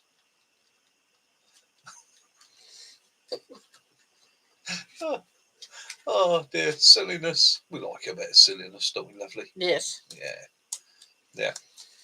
So, yeah, and the crazy world we live in at the moment, it's, guys, don't let it get you down. It's all going to come good in the end. Yeah. Oh, one bit of good news, there was two dolphins, the ones that are grey and I think they're harbour dolphins, aren't they? Well, two of them they found in mud. One was had died already, but the other one they managed to get out the mud and it didn't die. It was fine. You seen what your 2 friends have put up there? What's that? Use 2 tiny bricks, right? But you got to mind your thumbs. And then Lee Michelle, they probably use Viagra. Can you imagine the little prophylactics they got put on them? Little condoms, little tiny condoms. Yeah, but the ones that got acid in them, so they dissolve things. Just make sure I don't get a hole in it. No. Yeah. 2 little bricks. Can you imagine the little you like to do the calves and that when you take the little tiny piece, little with the scalpel. Yeah, hang your 2 little back legs off up. They come. I remember as a boy watching a vet that used to bite them out. He used him with a scalpel. Like that, watching one where they put it straight in the frying pan, didn't they? Cooked them up. Love that. Explain, please, banding. Banding. All right. So the banding. So when you're neutering certain species of animal, what you do is there's a little tight elastic band, and you take their little man bits. Put them Pull in the the little band. man bits out. You put the little elastic band over it, and what it does, it stops the blood supply. It's the same as And then lamb's within tails. Yeah, within a week or so, their little bits drop off. See a lot of piles of rotten little nuts everywhere. Yeah.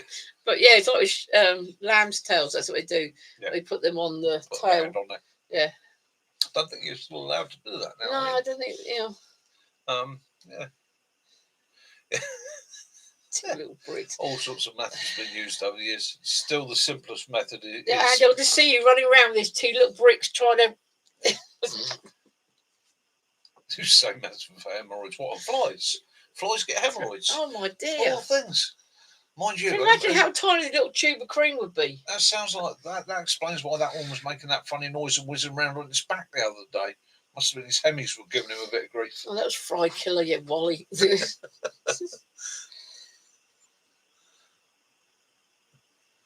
That's it. Yeah. That's it, Andy. Ooh. Yeah.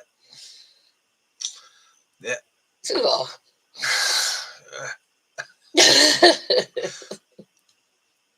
A for dog. So, yeah, that's it. That's the one.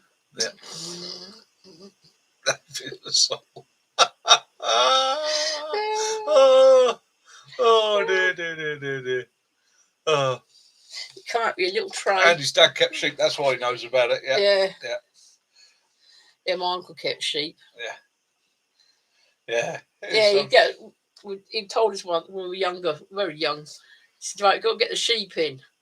So he had me, my cousins, and my brother and sister running around the field shouting mint sauce at the sheep. Yeah. And again, chickens and a cow just for milk. Yeah. Do you know what? There was a time when a lot of households kept a cow. Yeah. Kept a milker. He had about 7. Yeah. It's a Different, world gone isn't it? by. And again, it's these. Andy's the sort of guy that's picked up. I mean, look, we all do. Anybody can pick it up, but it's. Actually, my job at the we'd weekends, have to picking go up back to. going around with my little metal pail with the hay in it, going into the ground of the chicken coops and that. The thing is, you become brilliant at knowing when chickens are laying. I mean, ours used to lay in a hedge down the length of the garden. It was 100 metres long. And they used the worst one is they do it in the barn. Yeah. We were forever climbing over the bloody bales trying to find where they hidden. Yeah, you should know the sound a chicken makes when it's laying eggs. And you'd listen, you know what, you'd hear it. And you'd be like, right, where's that one? And you'd mark it. And so I used to work with an old boy down on the Test Valley. I'm trying to remember his name now, bless him. My uncle's one was called Sparkles. But she was Jersey cow. He'd been a gamekeeper his entire life. So gamekeeper and a river keeper his entire life. And we were discussing gamekeeping and that. And he said, oh, it's all changed since I was a lad. So he said, when I was a lad, he said, I would spend 2 months just walking around fields, paths and that, where we had the pheasants, where the wildies were. He said, and by the time I'd done that, I would know where every single nesting bird was in there. And I would monitor the nests, and he would go around and collect the wild bird eggs and replace them with China eggs. So they would sit on the China eggs, bring them back, and they would incubate them under broody hens to bring on for the sheep. I'll give a nick to live like that again, spending weekends collecting eggs and that. But as he said, it meant that you knew every square foot of every hedgerow, every field out there. You knew where everything was nesting, where everything was breeding, where everything was growing, where every gap in the hedge was. He said it was a complete connection. He said, but it was literally a couple of months of just walking. Or every day, his job would be pack his sandwiches, take his bottle of water, and walk. And he would just walk them looking for them. Yeah. No, Sticks is about tonight, isn't he? No, Sticks isn't with us tonight. Sticks is busy. He's on a mission. Oh, I'm glad she had a good weekend. Freya was playing with 7 other dogs. He put a video. She saw this German Shepherd she rather liked. She was like, oh. She gave him the love howl. Yeah, she was definitely giving him a love howl. Yeah. Brilliant. Yeah. I don't know, Willow. I think Willow's gone to bed.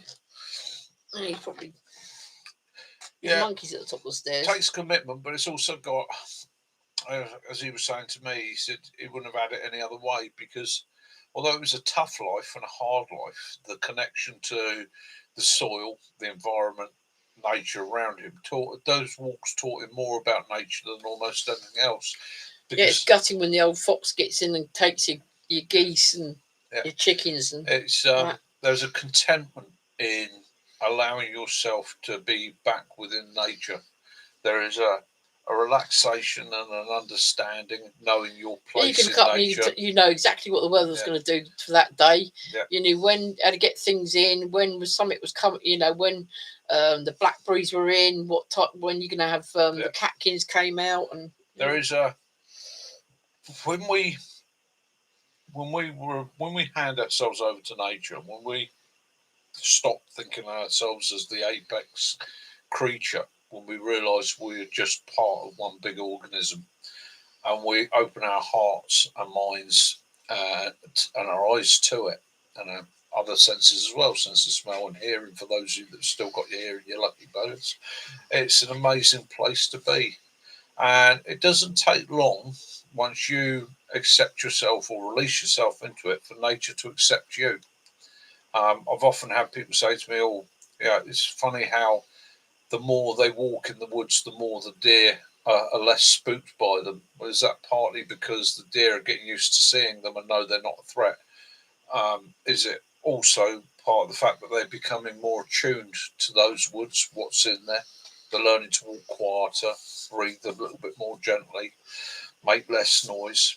Yeah, is it a combination of the two? And I think it probably is. I think with time, nature just looks at you and doesn't see you as a threat. It sees you no different to any other living creature out there. But you have to be able to accept that and allow yourself to be put in that position. And for some people to say to them, you are not special, you are just another living organism within that, that's a bit hard for them to handle. They find that a bit difficult.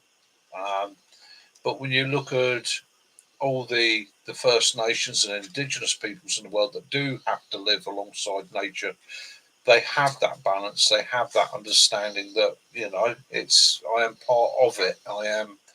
I accept the rain on my back. I accept the sun on my head. I accept the smells. I accept the environment, and there's a peace in that, a real gentle peace.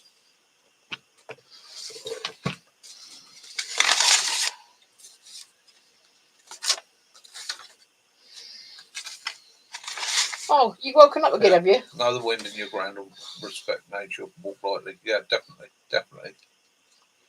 Yeah, wild camping is a blessing. Wild camping, it's an absolute blessing, and it brings a great deal of joy and pleasure to many people. There's that connection. There is a large group of people on this planet that thrive off of that connection and the environment they're in. It's a beautiful thing. Brings me peace.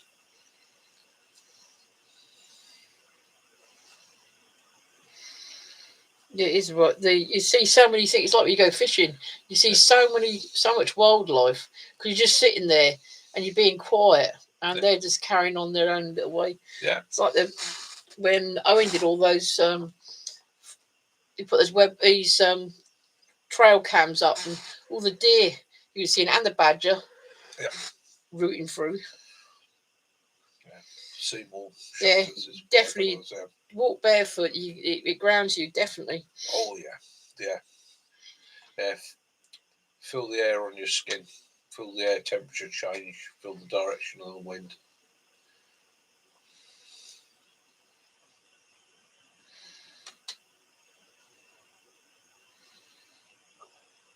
No. Excellent. Excellent. Yeah. And nature.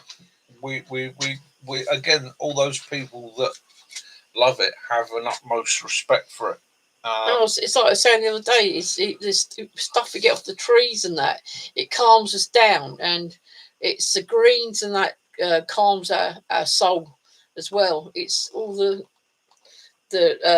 things like that to make life better.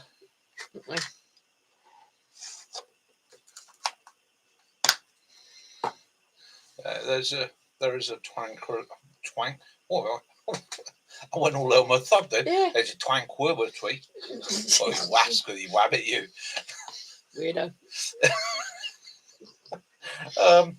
No, there is a tranquility that comes with allowing yourself to fall into nature.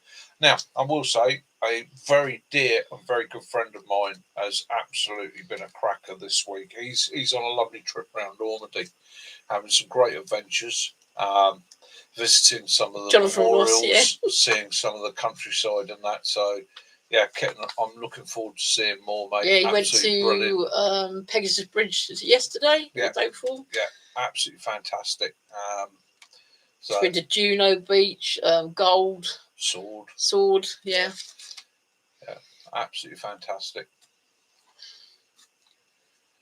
Oh yes, Lee Michelle, you're definitely right. When we go, it'll only take 100 years to recuperate. It will start recuperating within the first 10 hours, mate. Mm. It's there's an alleyway at the back of my house here. It's a concrete alleyway, brick walls, narrow, sort of back to back jobby, goes down to the road. And I walk down it most days to get to the car, and it always amazes me how many plants are growing through even the smallest gap, crack, hanging onto the walls. No matter how much weed killer they put down out there, how many times people go out with a shovel and scrape off the weeds and that, within a few days they're coming back through and they're sprouting. It just makes me smile, because for them they're just seeing weeds and a mess, and for me I'm just seeing the fact that it doesn't matter what we do, Mother Nature will provide, and she will pull through. She always will. Oh, so Tynecott. Meningate. Tynecott. Fantastic. Yeah, there's the bits that we weren't able to go to when we last went, but we'd like to go again. Unfortunately, when we last went, a very good friend of mine that I went with, we were sharing the driving, and he found it just a bit too emotional to visit the cemeteries. So we didn't, out of respect to him. He just found it a bit too much. He's an ex-serviceman himself, and I think there may have been a family link there that was just a bit too close to the mark for him. So just out of respect to him, but we visited all the beaches. There was many museums as we could. Many historical points. We paid our respects in our own ways. We went to the cafe, didn't we? Cheers, brother. I will definitely be there with you. The art of nature thrives. She does. She doesn't need us, really. Yeah. It's nice to. You only got to see where the where Stonehenge is. There used to be a road that they actually blocked off because it was causing so many fatal accidents there. They blocked that off, and how quick the road went back to nature. It was really quick, wasn't it? Yeah. I suppose, and I'm looking up at the board over my shoulder there. Yeah, so that's what we're talking about. When we're talking about that thing with nature, our connection to nature, the zone. Yeah. Funny that. Now, I wrote that up there this evening just because it's something in my head just said the zone. I don't know why. I was thinking, what's that got to do with zoning into things, or what's that? Oh, I just left it up there. But actually, that's the way the conversation's gone tonight, really, isn't it? We've talked a lot about the zone, the oneness. Would do that too, Andy. Go not to see it from both sides, because from all sides, really. That's the thing, isn't it? And this is the thing that got me this week. This is the thing that fired me up politically this week. It's the thing that made me angry, was when I started seeing people. I mean, let's get it out there. I didn't agree with everything Charlie Kirk said. Okay. But I did agree with a lot of what he said. But the guy only ever said it. He never harmed anybody. He never physically did anything to harm anybody. He just stood by his guns and said what he said. And if people disagreed with him, he would try and explain the argument. But it was killing and he never forced anybody. He never said, you have to believe what I believe and things like that. He just tried to put his argument forth, which is what we should do in this world. I don't always agree with other people, and I will listen to their point, and sometimes they educate me and sometimes I educate them.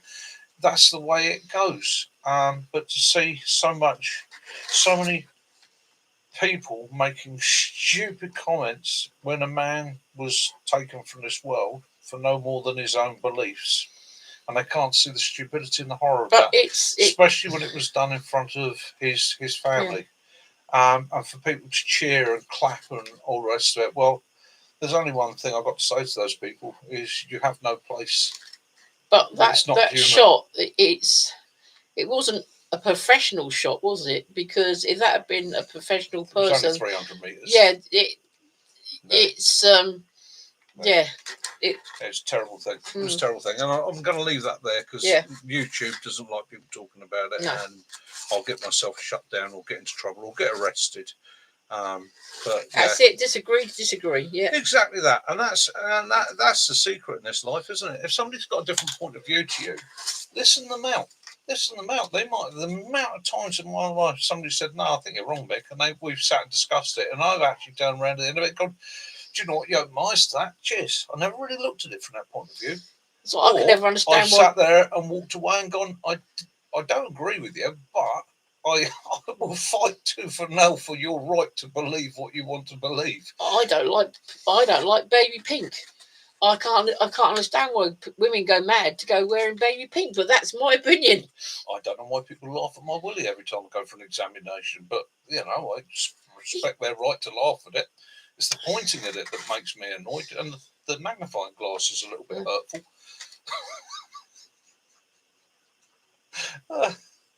It's dialogue is the key to survival, and that's the secret, isn't it?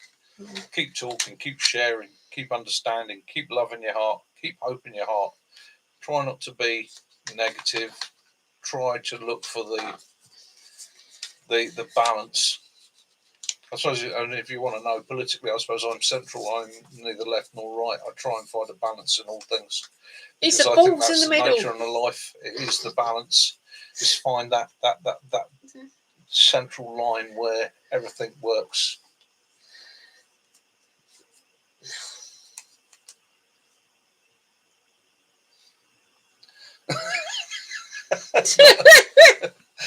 Very good, Andy. Oh, Dandy. Yeah. To be honest with you, Jason, I agree with you 100% there, and that is why we don't hit politics too often. But this week, for what's happened this week, I just had to get it off my chest, and thank you all for sharing or listening to this whole part. Listen, so we'll get back to what we were talking about earlier on. We were talking about knives. So there's my key ring. That's my car keys. That's my, I suppose, the basis of my everyday carry. I've got a cigarette lighter and a torch on there and a little mini power bank, and I've got my Swiss Army knife, which I will say, for 22 quid, yeah, it's doing me proud. There's bits on it I never thought I'd use, like the toothpick. I thought I'm never going to use. What would I use a toothpick for? Do you know what? Since I've had it, I've used it. I used it the other day to actually open a padlock. Brilliant bit of kit. Dodgy thing. Brilliant bit of kit. No, I'd lost a key to a padlock, and I was like, how am I going to open that? And I was able to use the toothpick to open the padlock. So it's it's one of those things, isn't it? It's quite often you don't realise what you've got until you think outside the box.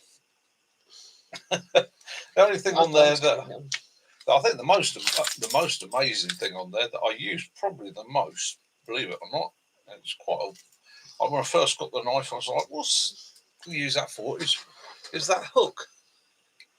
That hook has so many uses, it's ridiculous. Opening boxes, releasing tape, pulling on bootlaces, releasing buttons, carrying things, hooking on things, pulling knots, pulling threads, tightening things. It has so many uses, it's ridiculous. Plastic strips over on things, packets sometimes you can't get off. Yes, you did use yours to burst a padlock last week. I saw the pictures getting really good. Andy, what do you want to know about crossbows? I can tell you two things about crossbows, right? Beware high-flying geese and railway stations. I'll tell you an interesting story about a crossbow. A friend of mine who won't be mentioned got got a very nice crossbow, very expensive crossbow. We were stood in his garden, and both ex-military, so both got that safety mindset. and his house actually formed a natural alcove, all brickwork and that, but it had a window in it. So we said, well, look, if we're going to put up a target there, we've got to be a bit sensible. So we went and bought some hay bales, big old square hay bales, and we stacked them up in front of the window. And we thought, well, just to be on the safe side, what we'll do is behind the hay bales, we've got the Land Rover roof there that we'd taken off, the old aluminium Land Rover roof. We'll put that behind the hay bales. So you've got the hay bales, and then you've got the Land Rover roof, and then you've got the window. And we set up a target and loaded this rifle crossbow, fired it, and the bolt promptly disappeared through the target and into the bale. So we thought, what it had actually done was it went through the bale, out the other side of the bale, with enough force to punch through the Land Rover aluminium roof, go through the window, go across the room, and bounce off the wall in front of his mate who was on a computer. At that point, we realised that we needed a lot more space for firing crossbows. And he would like to know, is it just, these are the bolts that came with are rubbish. You want to know where I can get single construction bolts? Mate, online, there are plenty of archery shops, you'll be able to find them. Now, I will say two things to you as well, as a caveat of that. So, broadhead bolts in the UK, bear in mind, there are places you can get them, but they are a bit of a no-no. Broad-headed hunting bolts and that, it's illegal to hunt with a bow in the UK, so there's a little bit naughty. But you can find them. There's a lot of online archery shops where you will get good quality bolts of varying sizes. And remember, your bolts don't just come in length, they come in weight as well. Aluminium ones bend, can be straightened. Wood ones break. Carbon fibre ones can shatter. So, you've got to work out what works well for you. The other thing is you need to know the poundage draw on your crossbow, because one of the things they're going to ask you when you're talking about it is, what's the length of your crossbow, or the bolts of your crossbow you look for. What you actually looking at shooting with them, you're going to probably say target, and you want to screw off tip so you can replace the tips, and then it means you can replace the heads, and they're pretty much uniform thread. And they're going to need to know the poundage of the draw of your crossbow, because as with bows, the actual force of that release can shatter, damage, and break some bolts and arrows. Well, lovely people, I'm afraid I'm not comfortable at the minute. My knees are giving me hell. So we've got another 10 minutes to go, so I'll be down in 10. You go. Bye, everyone. See you next week. Love you, honey. You gonna be all right? Yeah. I'll casket up. Sorry. Right, so yeah.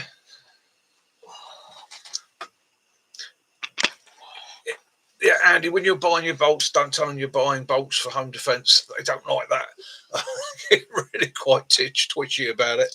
I can understand where you're coming from in the prepper and survival world, but yeah, they can get a bit funny about it. Oh,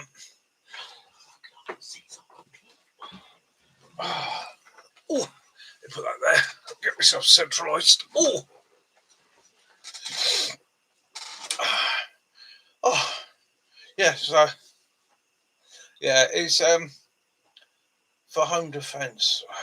Yeah, home defence. It's one of those. It's one of those awkward things in the UK. We'll see what happens after the next election. Things might change there.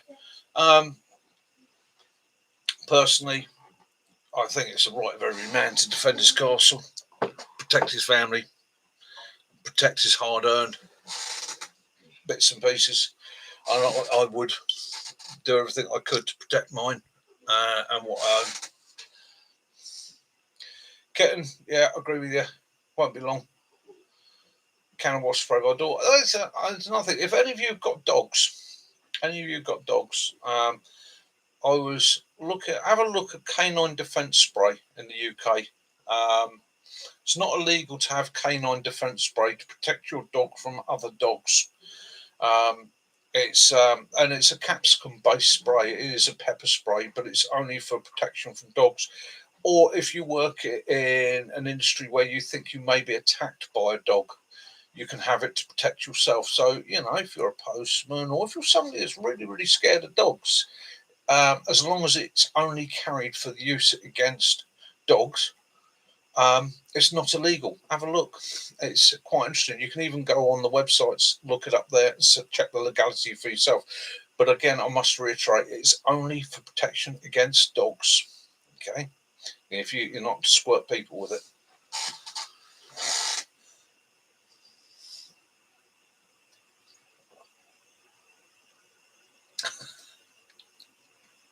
No, we've got no depleted uranium bolts here.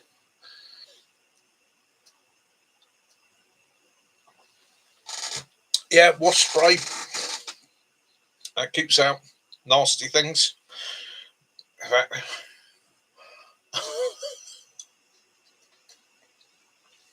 yeah, it's one of those. It's one of those difficulties in the UK. We can't even have a sensible conversation on the grounds of what you could do to protect yourself if push comes to shove. Because again, we have this clause under British law that it's illegal to equip yourself for defence, because that in its own right becomes offence and all the rest of it. Personally, if somebody comes at you, I think the law states as long as it's not readily to hand and you are in fear of your life, you can do pretty much whatever's necessary. Me personally, I'm going to keep a tiger by the back door. It's not there as a tiger, you understand. There's a house brick on the inside of the door that's designed to fall on its tail to alert me to the fact there's somebody at the door. Yeah, it's a door alarm.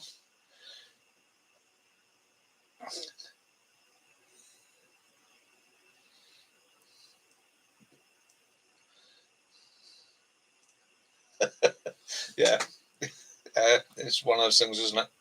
It's one of those things. Again, it says,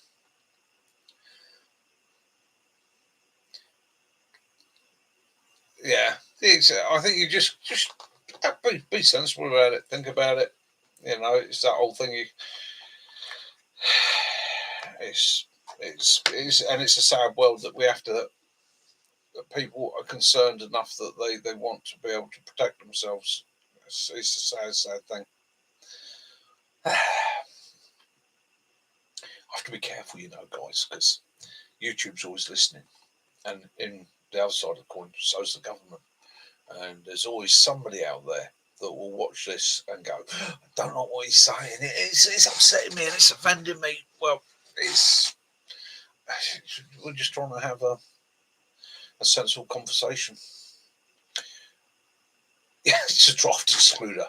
It's not actually a tiger. It's a lesser spotted, super-sized stripy tabby cat. Martial arts defence and accident. Yeah. Yeah. I think you have to. It's one of those things, isn't it? What can I say? What can I say? It's a mad old world. A mad old world. It's a scary old world at times. There are dangerous people out there. And I think it goes back to what we were saying last week about, vigilance. Teach yourself to be aware of your surroundings, what's going on around you. Have your preps. Oh, dog's lead. I'll tell you a thing about dog's lead. I was about 12, 13 years old. I got 3 younger brothers, and we'd taken the Labrador for a walk. And we were walking the Labrador. My younger brother was walking along in front of me, and we used to have a leather lead about that long with a big brass clip on it for clipping his lead or clipping onto his collar. And my brother was walking along swinging it like that, swinging it like a bull roarer. And it was. And I was like, oh yeah, it's making a right old whistle and that. Without even thinking, I stepped forward and it clonked me right on the end. Okay, right on the tip. It collapsed me to the floor. I've always thought ever since then, dog lead. Yeah, push comes to shove, dog lead. Doesn't take a lot.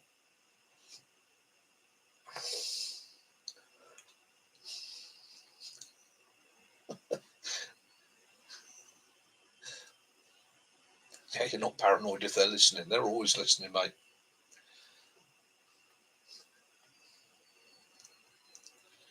Yeah, bear wait. Don't stand out and know the exits. Too right, Adam. You're spot on there, mate. Always know the exits. Always have an escape route. Always have an out. You know, it's and if you can have more than one out, always know the routes. It does, Andy. AI, it's an incredible thing. It's listening for keywords. You know, it's not just on the internet, on your phones and that as well. I'm pretty sure there's a little computer monitoring for keywords. Oh yeah. Oh, the old catapult. Yeah, old school rules always. Yeah. Yeah, and again, when we go back to hunting, we go back to it's just step back in time. Just step back in time. A staff, a walking stick. Um, yeah, you only got to look back.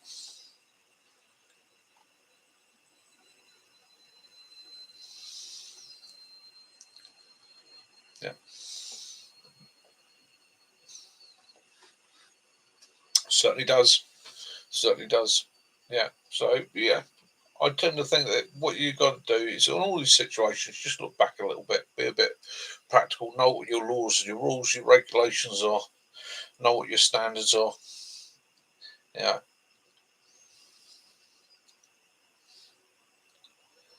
Oh yeah. Nothing you can do about fate. It certainly is, mate. It certainly is. Oh, Gaz picked me up a Jackery, 200-watt Jackery. Nice, light, easy to carry. Better for the vehicle, better for me. It acts as a backup to me 350-watt all powers. I know it wrong. The all powers is brilliant, but that came up on the local Facebook marketplace at a price when I just had a little bit of spare cash, and Kaz went, "Do you want it?" And I went, "Yeah." Beep. I went and picked it up. Lovely chap. He's only used it 2 or 3 times. Very, very honest guy. He does a lot of camping. His son does go karting, and he had it for their camper van and that, and decided that he liked it that much that he wanted to upgrade and go for a larger model. So it was I ended up with his one, and yeah, perfect for the camps, perfect as a backup for home. It means that in the event of power outages this winter, we've got that chance of having a little bit more light, keeping things powered up, keep them going. What I am going to do is I am going to put myself together a Faraday cage for both my power banks to live in. Um, yeah, yeah, brilliant. I would suggest to anybody, if you can afford a power pack or power bank, get yourself one as a backup for home, for travels and that. They don't have to be massive. I mean, I was looking at some of them. Some of these things you run a small village on. But actually, when I broke it down and thought, right, seriously, absolutely seriously, what do I want that to give me in a major situation? Well, in most situations here, the power's going to be back on within 24 hours. So I ain't looking at the fridge and freezer. And if it's going to be long term, I ain't going to power the fridge and freezer anyhow, because that's just wasting my energy. All right. What I do want it to do is to run a couple of LED lights. I want it to charge my batteries. I want it to charge my phone. I want this to recharge on solar, so I am getting a 100-watt solar panel for it. But it'll also charge off the car. It'll also charge off the house main. So they're a good little backup if you need it. It's one of those things. Yeah, I mean, and don't get me wrong, that's Jackery, so that's a top end, mate. I've got all powers there. That's a 350 watts. That's another 150 watts. That's perfect for the household, and brand new. That probably costs less than that did second hand. However, I wanted a smaller, lighter one. I wanted something a bit more car capable. You know, if we're going away for a weekend or something, I want something that I could just take away, charge the phone off a few times, run a couple of lights off it, and not have to worry about it. Yeah, I've got 2 inverters up there that I used to use all the time with the car. But again, especially with like camping, I don't want to be having the car running too much. But yeah, does the job for me. Yeah, does what I need to do. And you just got to apply what do you really need. I mean, if you're running a ham set or something like that, you're really into your communications, or you live very remote, then yeah, one with a little bit more power, a little bit more backup to it, bigger set of panels and that, yeah, it would probably be what you're looking for. But for me, that does what I want it to do, and that gives me 500 watts or 550 watts of power here, or watt hours of power as and when I need it.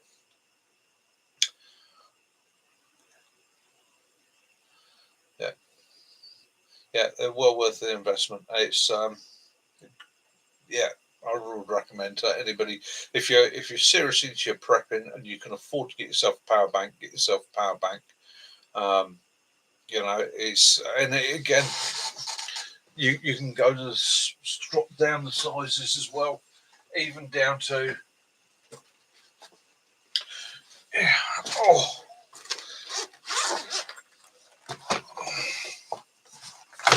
I've got that one there. Now that one's a car jump starter.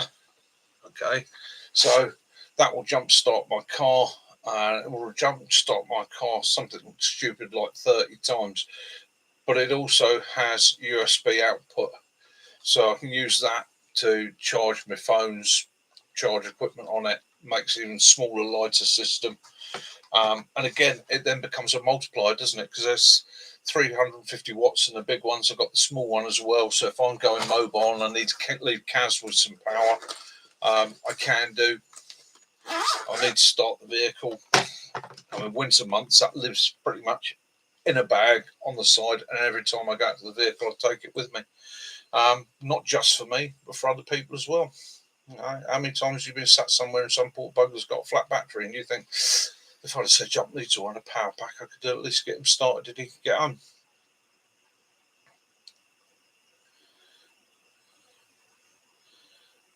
You know, it's all about being prepared. Anyhow, so that's 2 hours and 2 minutes, chaps. I am going to go and make myself I was going to make a cheese toasty. I'm not feeling like a cheese toasty now. I see that peanut butter back there, so I think I'm going to have some peanut butter on toast.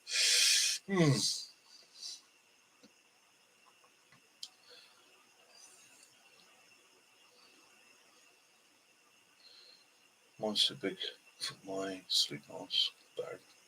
We should run it without a problem. Brilliant. Exactly that, Kiwi. Exactly that. It's having that kit and that. It's having that backup. It's a bit of a it puts your mind at rest a little bit. You might never need it. But I'd rather have it and not need it than be in a situation where I do need it and don't have it. It's as simple as that. It's the same. That should be a standard prepper's mantra, really. You know, you often get people say, "Why have you got one of those?" or "Why have you got 50 of those?" Well, I'd rather have it and not need it than not have it and need it. It's as simple as that. Anyhow, I'm going to love you and leave you. I'm going to get a nice peanut butter sandwich. So I will be back up again next Sunday. Next Sunday, I might be walking a little bit more uncomfortably because that'll be after my operation. Guys, have a great week. Look after yourselves. Lavu, I hope you have a quiet night. I hope the weather forecast is completely wrong. To my friends overseas, I hope the weather's good for you. But other than that, I'm busting for a pee. So I'm going to leave you with this thought. Love those you do, forgive those you don't, and may peace and light be upon you all. This is Mickey, Hampshire Outdoors and Survival. I'm off for a wee. See you next week. Mickey out. Oh,